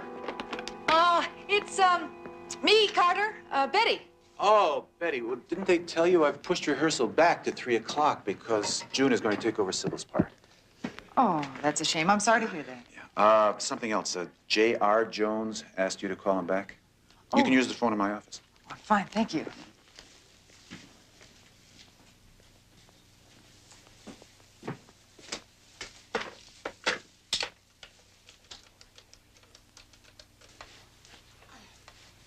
Barnaby Jones Investigations.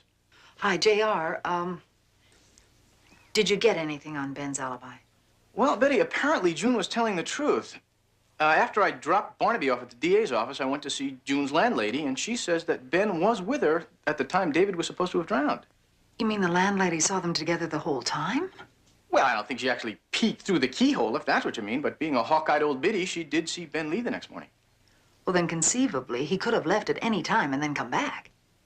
Yeah, I guess he might have, but what makes you think Ben might be behind all this? Oh, I don't know. Something Sybil said. Something about actually hearing the sound of crashing waves on the beach. I don't know. When she called from the house, I thought I heard static on the line, but I don't know. I'm beginning to think that maybe I heard the same thing myself. What do you mean, the sound of waves? Yeah. Or maybe someone creating the effect. Listen, JR, I'm going to have to call you back, honey, okay? Bye.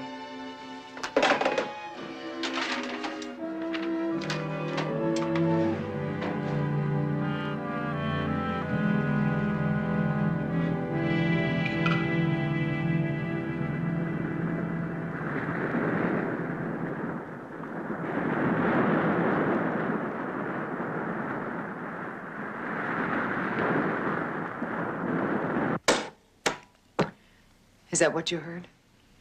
Where did you get that? Where in God's name did you get that?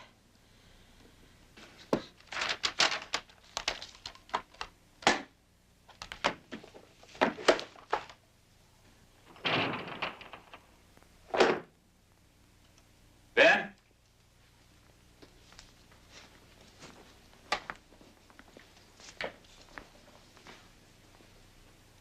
Ben, is that you?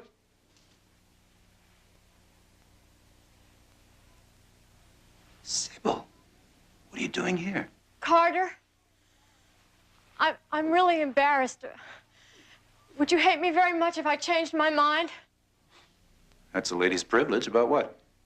About quitting the show. I really do want to play Lydia after all. Oh?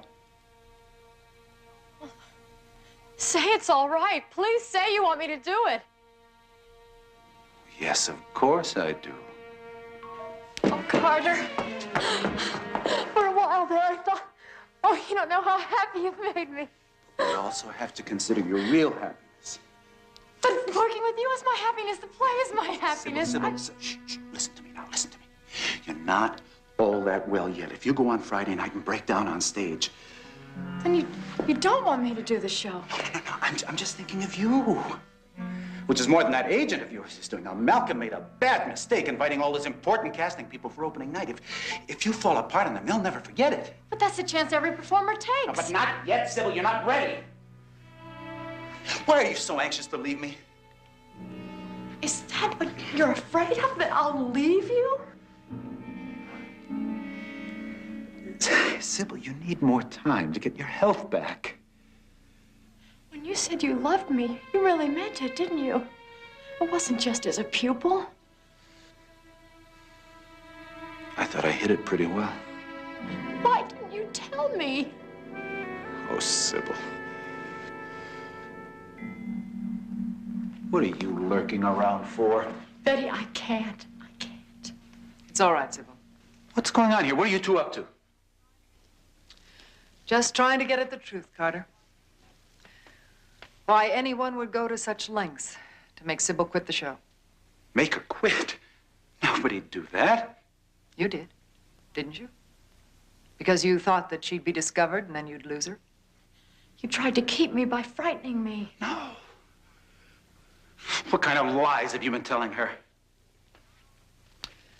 The sounds of the waves. Tommy's voice. I found this in your desk. Carter, you didn't have to do those terrible things. Couldn't you see how I really felt about you? Didn't you know that I loved you?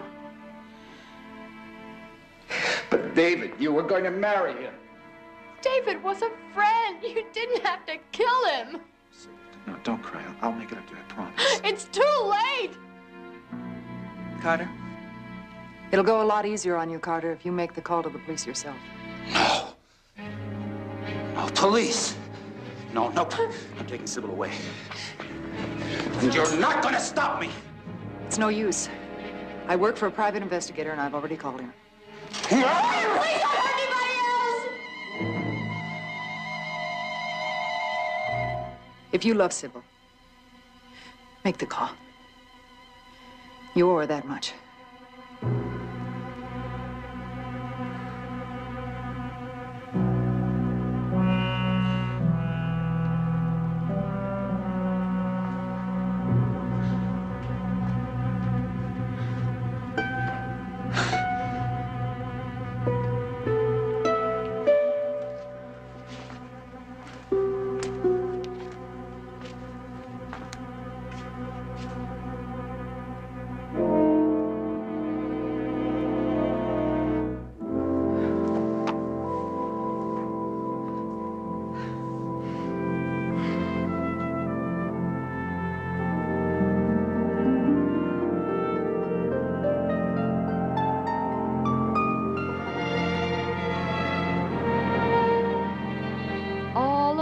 Times he's changing his mind. You just don't know what to believe anymore. If he'd only decide where his heart really was, you could lead him around to that side of the door. I don't expect to change him 'cause I need his special touch. Though he sometimes plays the stranger, I don't blame him very much. And though it seldom is perfection when he's there, it never is perfection when he's not. It's Boy, I'll just tell you, that kid's a impossible trooper. to Just a few days rest, and look at her. Yeah, she's absolutely marvelous. What did they say? They said she's marvelous. She's going to be a big star. But Sybil's pretty good, too. about us. And if we never do understand his reasons, it simply wouldn't matter much offhand. It's just as hard to try to leave them as it is to try to understand.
Barnaby Jones, a Quinn Martin production, starring Buddy Ebsen.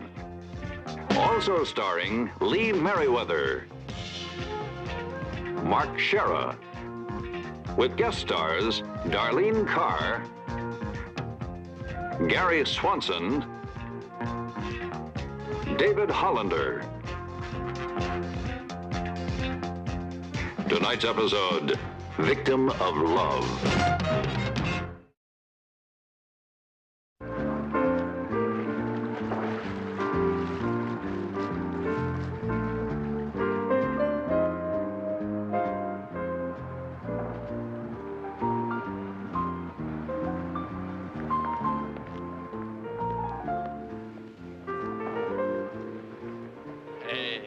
The deal was you'd whistle and I'd come running to help with the bags. Frank, you've done more than enough for Danny and me. Oh, I enjoyed it.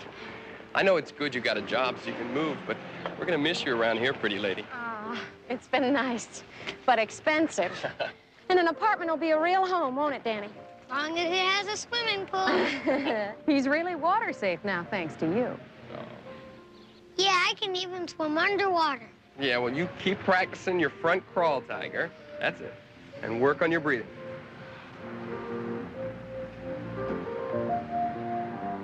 Hey, Danny, can you watch the wagon while I pay our bill? Sure, Mom. See you, Dan. Goodbye, Mr. Taylor.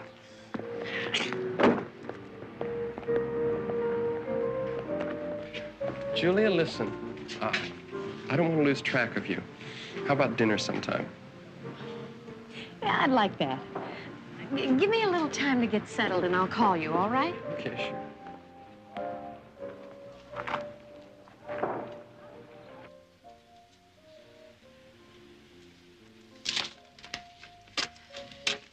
Thanks a lot, Frank. I'll be waiting for your call. I'll talk to you later.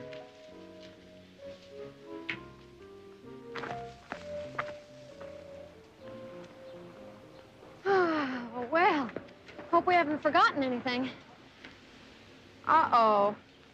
Where's your baseball and glove? It's on the table by my bed. I forgot. I'll be back in a second. Don't go away without me. Morning, can I help you? You're a real lover boy, aren't you? Got nothing to do but lay around the pool, work on your California tan, and hit on all the lonely chicks passing through. Wait a minute, man. We keep very little cash here. I don't want your cash. I'm gonna teach you a lesson about what happens to a punk who fools around with another man's wife. What are you talking about, man? I saw you out there just now with her. You got all the fancy moves, huh? You're Julia's husband. She told me she was divorced. That's your specialty, right? Women who are alone.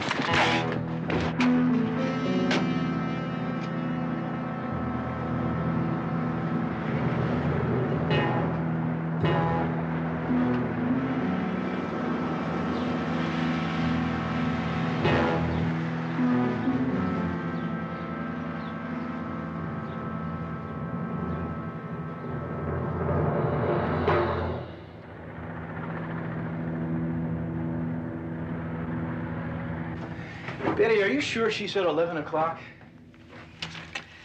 11 a.m., Mrs. Julia Schumacher, old friend from Chicago. Betty, I'm getting the impression that Jedediah's memory of the lady does not suggest icy winds blowing in off Lake Michigan.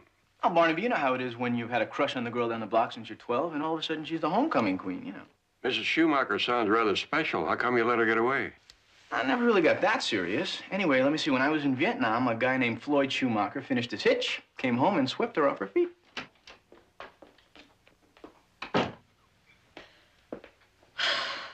I don't believe it. Oh.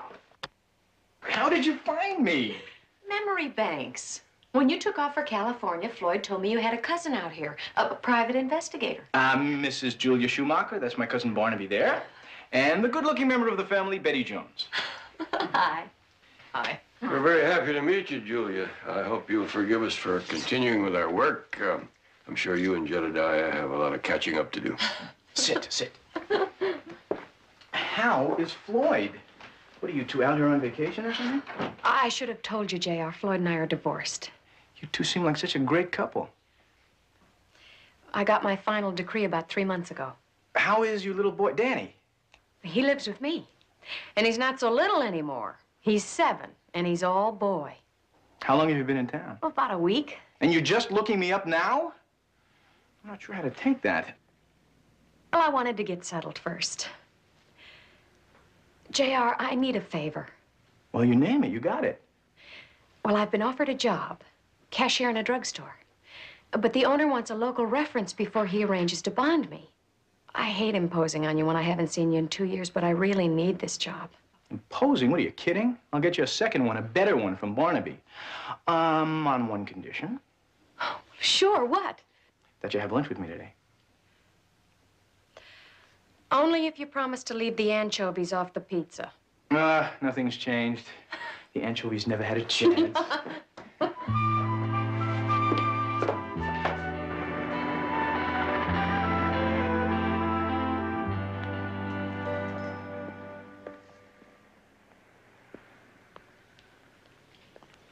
Mr. Arnold, I'm the man who phoned to find out if Julia Schumacher applied for a job when she was here yesterday.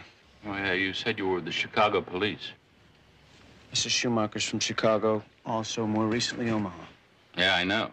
That's why I asked for a local reference. She in some kind of trouble? I'm going to take you into my confidence, Mr. Arnold. I'm on special assignment investigating an interstate narcotics ring. Mrs. Schumacher's under 24-hour surveillance. Such a pretty lady. Nice, too. Hard to believe she's a criminal. Exactly what she done. Oh, well, I'm not at liberty to discuss the case with you, sir, only to ask your cooperation if you should hire Mrs. Schumacher. What sort of cooperation? We'll be staking out the premises. All we'd like you to do is let us know if any narcotics disappear. Without saying anything to Mrs. Schumacher.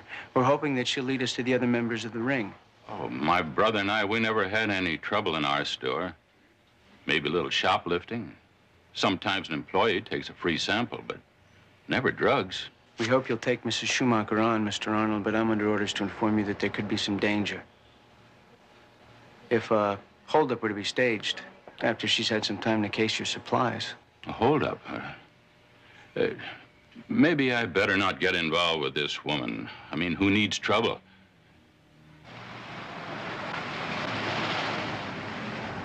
Oh, lunch was marvelous, JR. Especially having it with you. But you want me to mind my own business, right? No, it's just that hearing only my side of the divorce makes me sound like a martyr. It's not fair to Floyd. Well, he's my friend, too. You know, I just want things to work out for the both of you. Well, at least things have started to work out for me.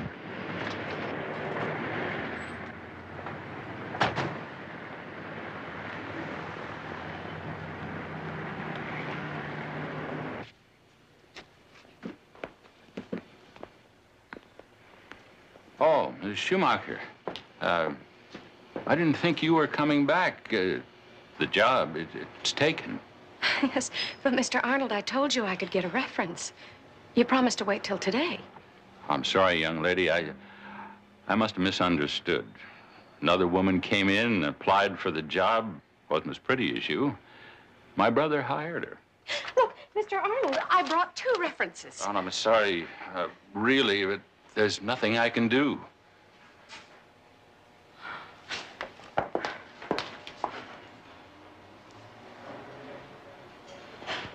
Mr. Arnold, did someone talk to you about me? A man from Chicago with a detective's badge. Please, Miss Schumacher, it's like I said. My brother hired someone else.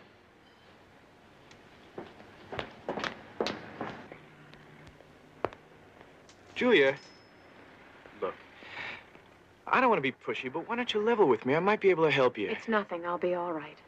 Now, look, I heard you ask that man about a guy from Chicago with a badge. Now, is that Floyd? Come on, is he out here, too? I'm not sure. But you're right. I haven't been telling it like it is. I never could fool you. I don't know why I tried. Why would you want to? I suppose I didn't want to admit I'm afraid of Floyd. What do you mean, physically? Even though he's never touched me. But, JR, the last year of our marriage was hell. What happened? Well, Floyd had been on Vice about 3 years. And he started to act like he thought everyone was dirty, corrupt. Well, he'd always been jealous, but it got worse. He was suspicious of everything I did. If a man even spoke to me at a party, Floyd would threaten him. But you'd been divorced then, no? Yeah, on paper. But not in Floyd's head. He's hounded me day and night. Floyd? Before Danny and I came here, we were living with my Uncle Harry in Omaha. Floyd found us and got me fired from my job by using his badge. And now it looks like he's followed us here. Sounds like he really needs help. He's so reasonable when you talk to him. But inside, he's violent.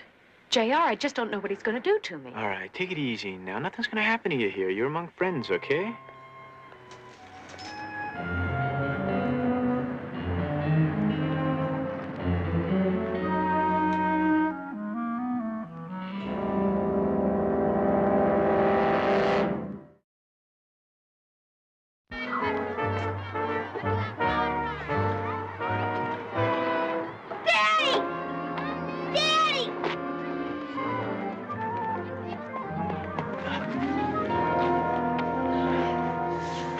Missed you, damn boy.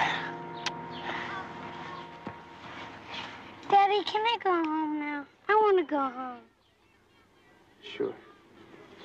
Sure, we can go home. You mean that Floyd actually punched out a guy at a party?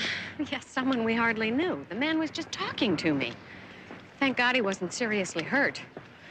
Well, 3 months later, Floyd put our best friend, Bert Wilson, in the hospital. Over you? Yeah, Bert and Floyd had been partners for years, and, well, he knew all about our problems. And he bought me coffee a couple of times to try and help. And Floyd thought we were having an affair. Hello, Mrs. Schumacher.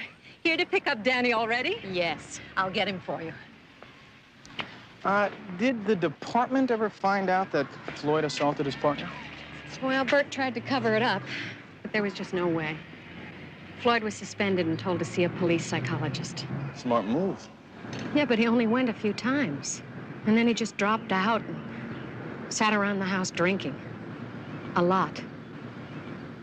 So that's when I filed for divorce. Mostly for Danny's sake. For all our sakes. One of our student counselors took Danny's group over to the playground. Being so close to us, we like the children to run off some steam before going home, weather permitting. Well, that's nice for the children and their parents. That's what your husband said. He's already over at the playground waiting. My husband? What playground? Where? On the other side of the building.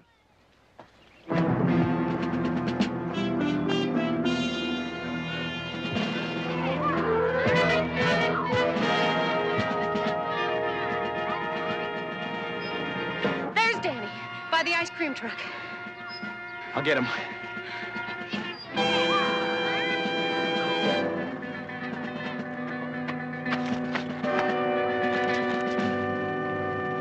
JR, I don't believe, what are you doing here?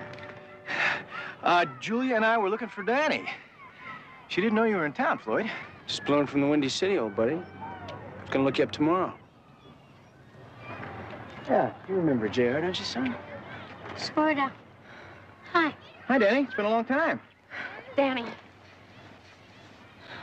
Just thought I'd surprise you, honey. Still beautiful as ever, isn't she? How'd you find us this time, Floyd, Uncle Harry? I just heard you were out here, and I wanted to, see Dan Boy and you. Floyd, let me talk to you for a second, okay? Well, what is it with you two, anyway? Julia told me about your divorce and some trouble with your partner. Now she says you won't leave her alone. You know, I don't want to get in the middle. Whoa. Cool it, pal. I thought we were friends, remember? Well, I still think we are. I don't know what she told you, but my partner got busted up in a case we're handling. Well, why would she lie about that, Floyd? Maybe she's afraid. I could nail her right now for child snatching. I have visitation rights, you know. What do you mean? She took Danny out of Chicago without your consent? I don't know what you've been up to these days, but I'm still a cop. It's late nights, long hours. One day I look around and Julia's gone. Shook me up. I want to see my boy. So I tracked her down. Now, if that means that I'm following her, yeah, I guess I'm guilty. Well, that's a whole nother story, Floyd. You gonna take her to court? Not as long as I know where Danny is.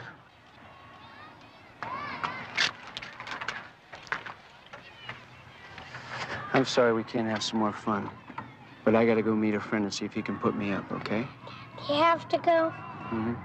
I'll be back, though, I promise. I know where you're staying, honey, so I'll keep in touch.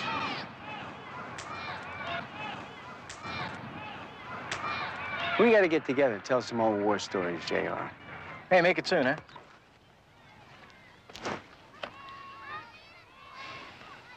I don't know, Julia.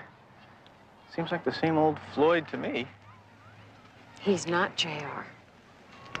You have to believe me. He's not.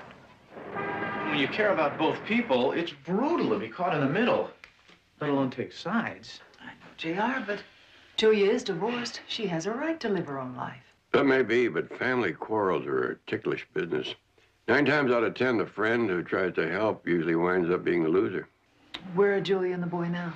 At their apartment. I came back here to check out Floyd's version of what happened to his partner in Chicago. Any luck? Oh, yeah. Talked to Chicago just before you came in. Partner's name is Bert Wilson. He corroborates Julia's story completely, not only about Floyd taking him apart, but how Floyd's never stopped interfering in Julia's life. When did Schumacher leave the force? How did you know that? Stands to reason when an officer in the kind of trouble he is starts flashing his badge in places where it's bound to be reported, he's already lost it. Well, the badge must be a phony, because he was fired 6 weeks ago. I'd better get over to Julia's place.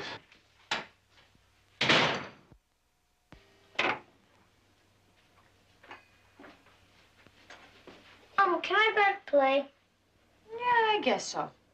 But you be careful around the pool. Okay, I will.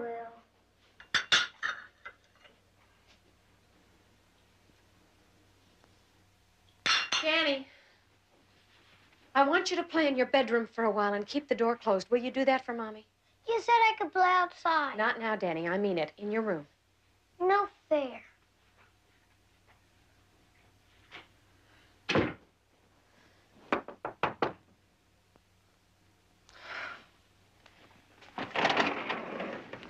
What do you want, Floyd? Just a few minutes of your time. It's not a lot to ask, is it? Don't make me stand out here, Julie.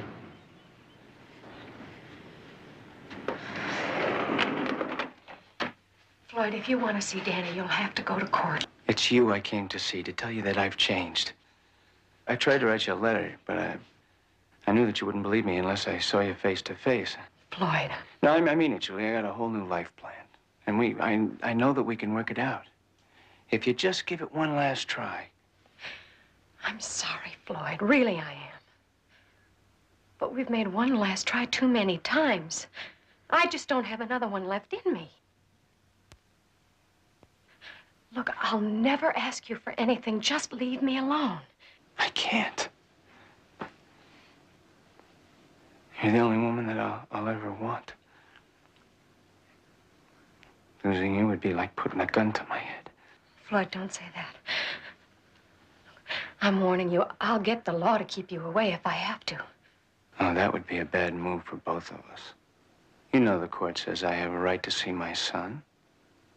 Danny is my son, isn't he? Floyd, if you really care about Danny, then let me make a life for him. He's too little to handle what you're doing to him. You'll tear him apart.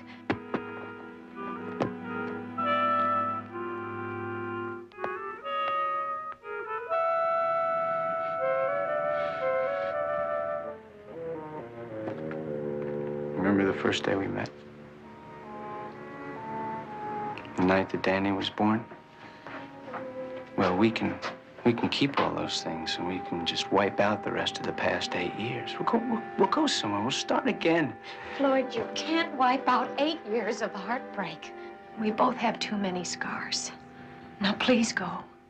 You're my wife, and Danny's mine, too. It's always gonna be that way.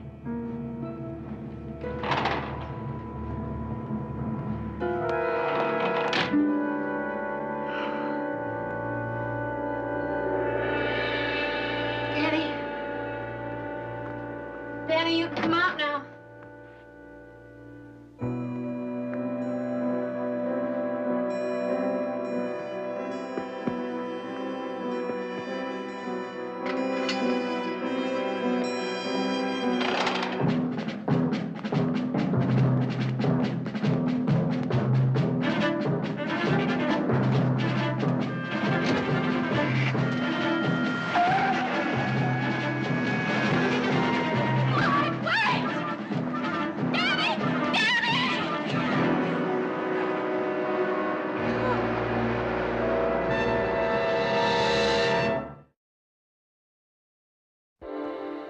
Doesn't make sense. Why would the police take Floyd's side? The court gave me custody of Danny. But Floyd was awarded visitation rights, and you took Danny out of Chicago specifically to keep him away from Floyd. I had to. For Danny's safety. Now, does that make me a kidnapper? No, it does not make you a kidnapper. Parents are exempt from the federal kidnap law when it comes to their own children. The FBI has no jurisdiction whatsoever. Well, then who does? Local and state law enforcement. And California is one of the states that recognizes child custody terms set in other states. So in this state, you're considered a child snatcher. But you've seen Floyd. He can't be trusted with Danny. I wish he could. The boy loves him. Only the court can decide if Floyd is responsible. Court? Yeah, but that takes so long. What's going to happen to Danny in the meantime? If it comes down to it, the welfare department may have to take care of him until the court can hand down a decision. Welfare? Look, as it stands, it could happen. You know, but we have to find them first. But what if we can't? What if Floyd starts drinking and Danny makes him angry? Floyd's a monster when he's drunk. Take it easy now. Danny is gonna be okay. Floyd isn't gonna harm his own son. You said yourself he's never touched either of you. Try to relax. We're gonna need your help, okay? Okay. Hello? Hi, it's me. I'm calling so you won't worry. Danny and I had a real good dinner. Floyd, please bring Danny home now. Not yet, honey. But why? What are you going to do with him? I don't know. Maybe we'll take a long trip together. Make up for last summer. All those weekends you're supposed to be with me. Yeah, but you can't do that. Yes, I can. You have to learn that Danny is my boy, too.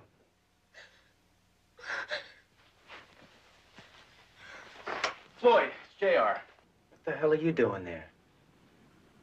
Supposed to be my friend, and I catch you hitting on my wife like all my other friends? Floyd, will you knock it off? Now, I'm doing my best to help the both of you. Why don't you just bring Danny back? We'll work things out. Julie's had him a long time. I didn't realize how much I missed him. I'm thinking of keeping him. Terrific. You mean you're going to use your own son as a club to get Julie back? That's not going to work, Floyd. I'll tell you what's not going to work, buddy boy. You angling for a clear field with my wife. I got a message for both of you. If she wants to see Danny again, she's got to come back to me on my terms.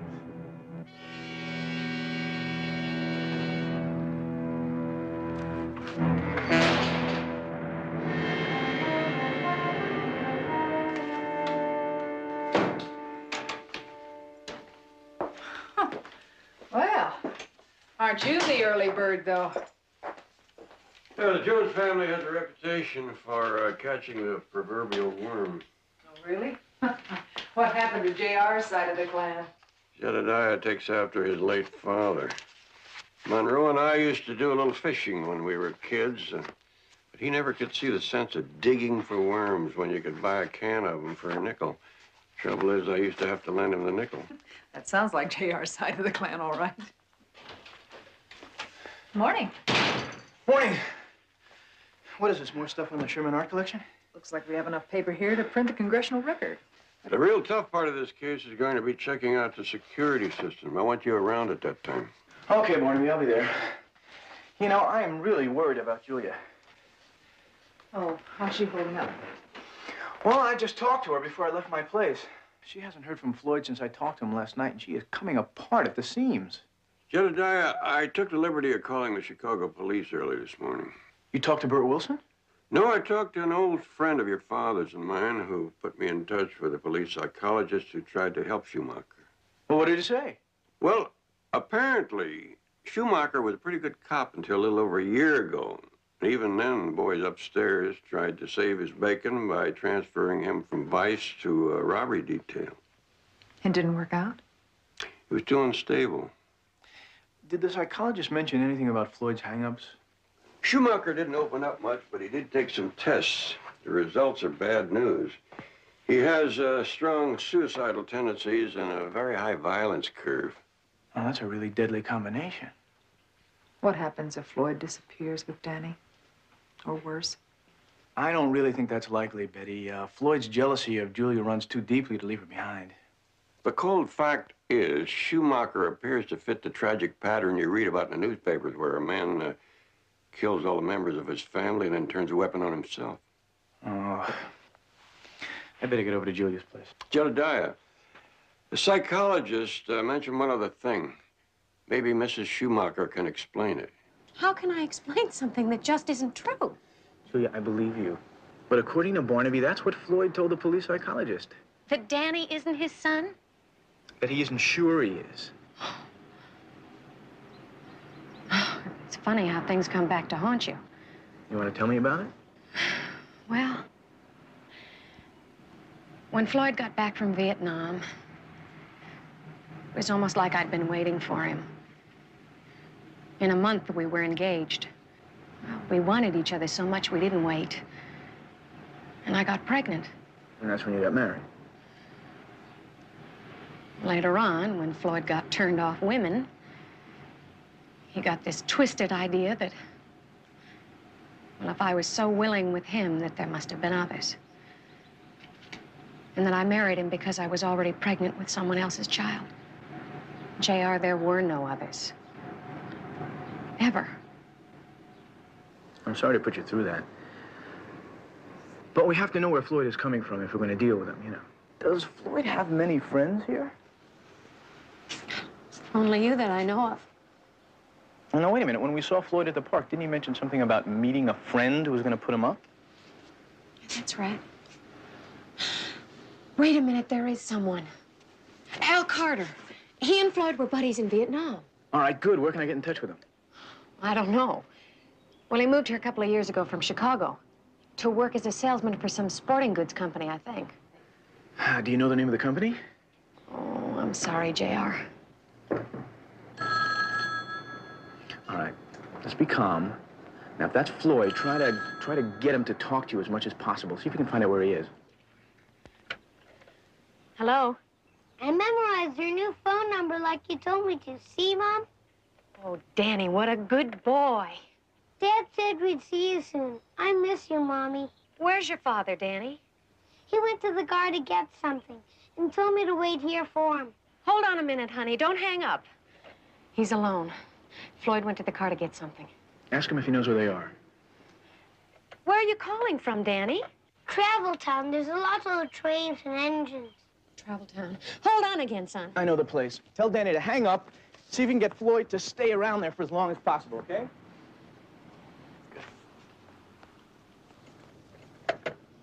Danny, listen, honey. In a minute, I want you to hang up and pretend that you never called Mommy. And then ask your dad if you can stay and play on the trains a little longer. Do you understand, honey? Okay, I'll try. I love you, Mommy. That was super. You like this game? Uh-huh. I like hide and seek, but Mommy sounded funny. I think I should go home now. Okay, fella, but first I want you to go and hide in the car, okay? And you wait there till I come and get you. You got that? Okay, sure, but not too long. Okay.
How's my wife, friend? I know you were tight with her before I came along, but she married me. And you shouldn't have tried to pick up where you left off. You're way off base, Floyd. Everyone knows you were there with her before I got there. Now tell me about it. Is she as good as you remember? Listen to me, Floyd. You're coming down on a friend again. I warned you that Julie was off limits. And you should have listened. I'm getting tired. What are you doing?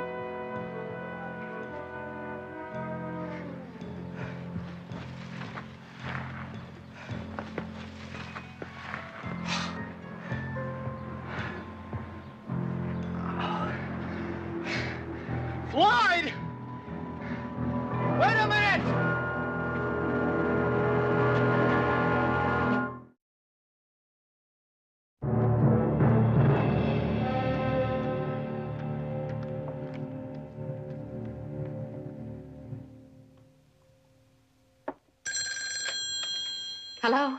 Hello, Julia. Sorry this isn't JR. I had Danny call from the train so that you'd send him to me. Floyd, you didn't hurt him. I wanted to get him away from you so you could think straight, because this is the last chance you're gonna have to see Danny ever again. Please don't say that. It has to be that way. And you're gonna do exactly as I tell you, or you can say goodbye to your son on the phone right now. From now on, it's gonna be the three of us. Or none of us.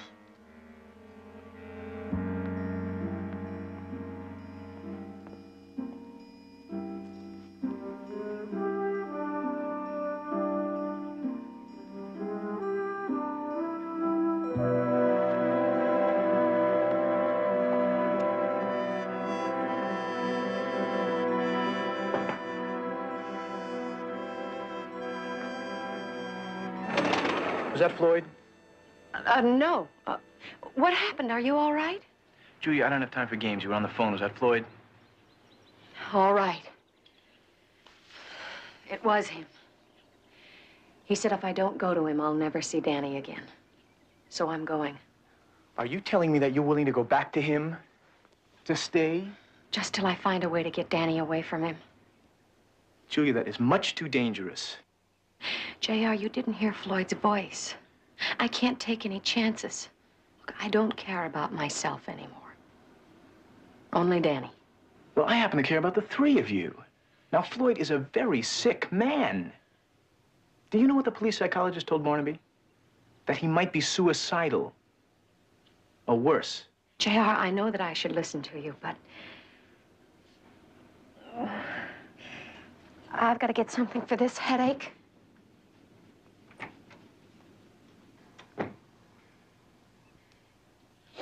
Julia, listen. If you don't mind, I'd like a couple of those aspirin myself, okay? Julia? Julia?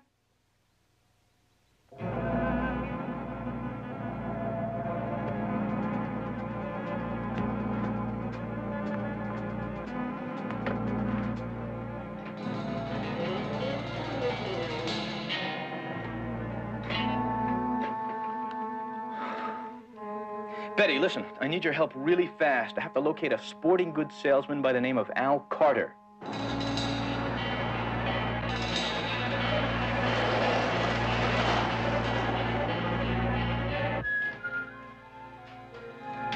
Any luck? Thank you very much. No, except a few people are going to call me back. Betty did come up with something. I asked her to call Lieutenant Biddle to let him know that we were looking for Floyd in the event that his name came across Biddle's desk. Seems it already had. Evidently, Floyd attacked a man named Frank Taylor, the manager of the motel where Julia stayed. He's been in the hospital with a concussion, but today he came to long enough to give a positive ID, and there's an APB out on Floyd. Barnaby Jones Investigations, may I help you?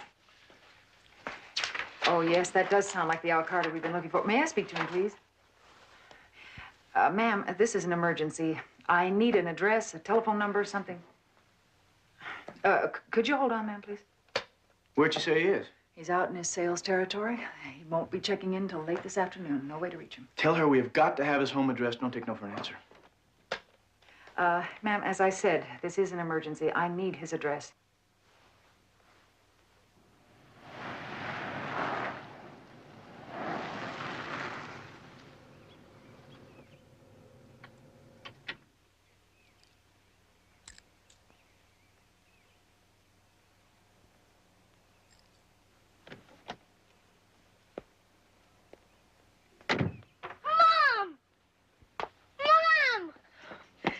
Oh, Danny.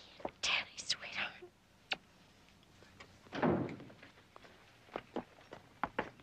She came back just like you said. I always keep my word, son. And I promise you, your mom is here to stay. Our whole family's back together again for good. Isn't that right, Mom? Yes, we're back together, Danny. You've been drinking.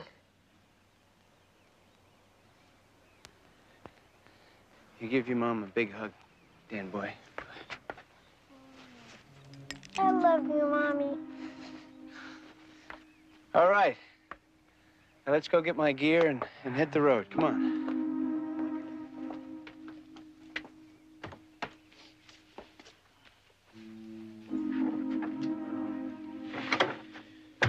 You start collecting my stuff, and I'll get out the suitcase.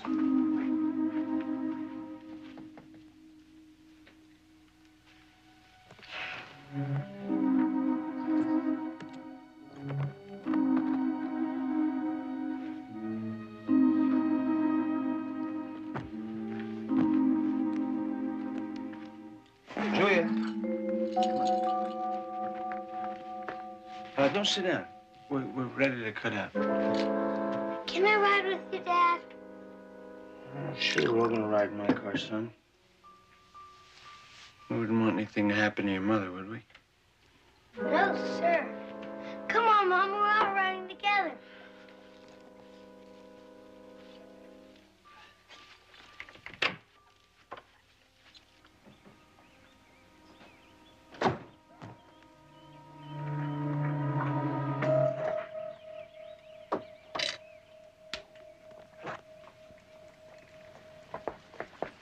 Danny, did you remember your baseball and glove? I always forget the dumb thing.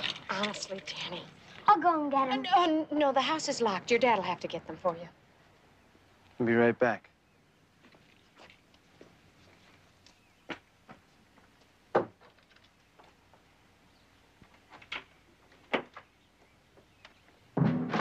Hey, Dad said we were taking his car. Don't argue with me, Danny. Just get in. What? We can't go without Dad. My keys. Where are they? Get out, Danny. Hurry. What's the matter? Just do as I say.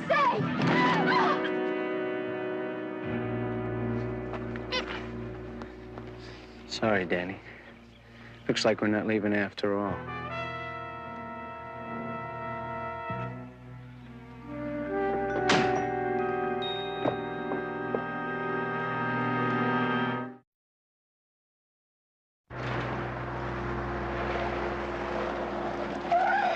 I sure hope coming out here wasn't a wild goose chase, Barnaby. There's nothing else we could do. A phone call might have forced Schumacher's hand. Here it is, I found it. Okay, you gotta make a right at the next corner.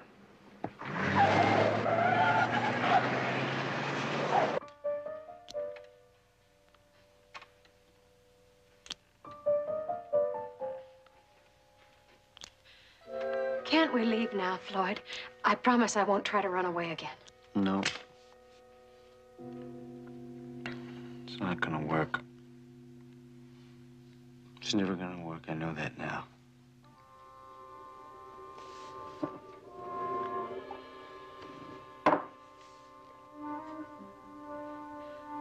Don't worry, Mom. He'll go to sleep in a while. Then when he wakes up, he'll feel better. He always does.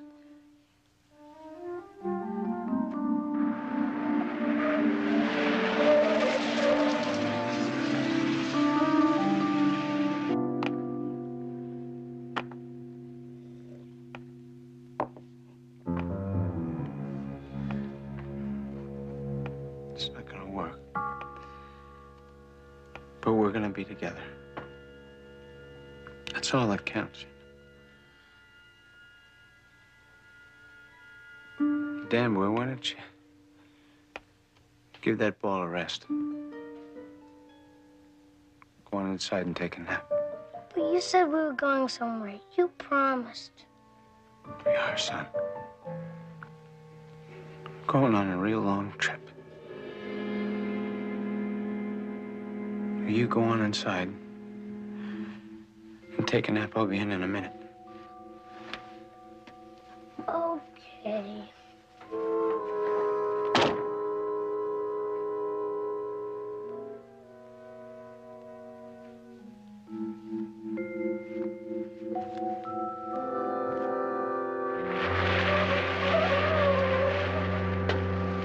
His car right there. I'll take the left side of the house.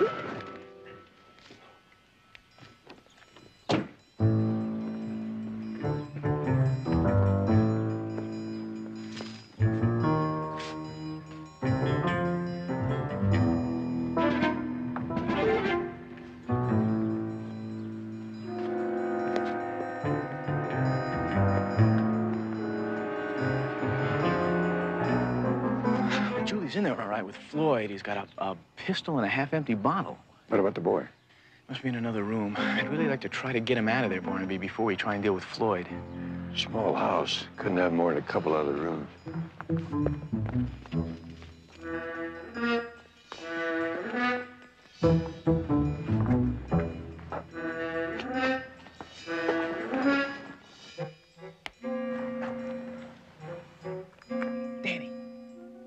Oh, hi, JR. This is my cousin Barnaby, Danny. We want to help your mom and dad. Will you give us a hand? Well, I guess so. Good boy. Now you just stand right there. I get this screen off. And then you come out the window. I'm going to check the front out.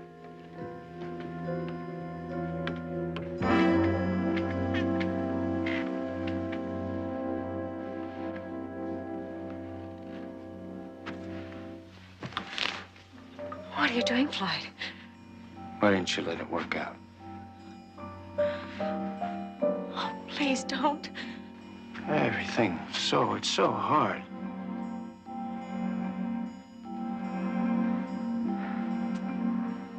Look what it's doing to Danny. I'll never let you go.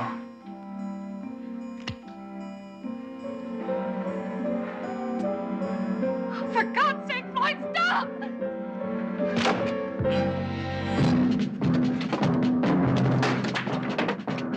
Let's go.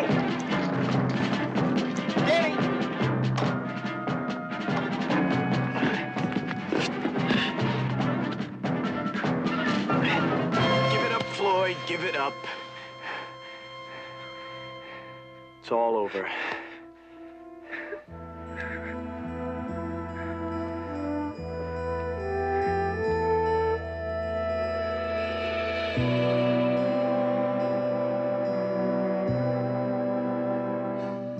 Well, I've tried to explain to Danny that his dad is sick and that he has to go away to a hospital to get well. How's he taking it? Well, he was really unhappy at first. But he perked up when I told him maybe we could visit Floyd later on if the doctor says it's all right. But at least Floyd won't have to stand trial for assaulting Frank Taylor. Lieutenant Biddle said that Taylor dropping the charges because of Floyd's mental problem. Oh, that's good. But what about later, Julia? Has Danny asked whether you and Floyd are going to get back together again? Well, it's funny, Betty, but I don't think he expects us to. He seems to realize it won't work out. With the help Floyd is getting, there's a chance that he could build a new life for himself. Maybe even spend more time with the boy again. I hope so. Yeah, it would be a really nice thing if you could get to know the kind of guy his dad really is. Well, Danny's stomach is probably growling. I've promised to take him out for a special lunch today. Well, not alone, you're not. Do you know Danny's never heard of anchovies? Oh, you're not. You bet. Oh. Now, I know an uncle can't take the place of a father, but, you know, somebody's got to teach this kid how to eat pizza.